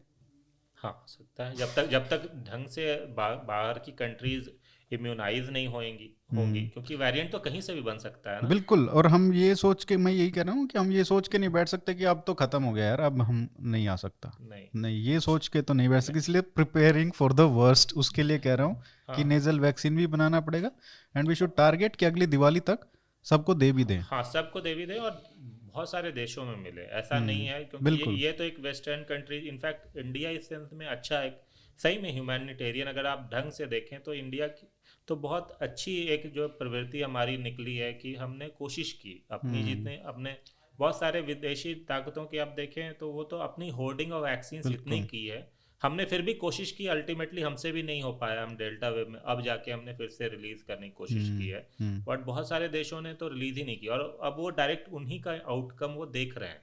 बिल्कुल। तो ये तो लेसन्स हैं, ये तो एक, कर्म है सबका। हाँ it's like a human karma at play, है ना, जो सबका मतलब हमको पूरे वर्ल्ड का देखना पड़ेगा अगर इसको मतलब खत्म करना है तो। हाँ, क्योंकि तब तक हम भी सेफ नहीं है, हम्म। तब तक हम भी सेफ नहीं है।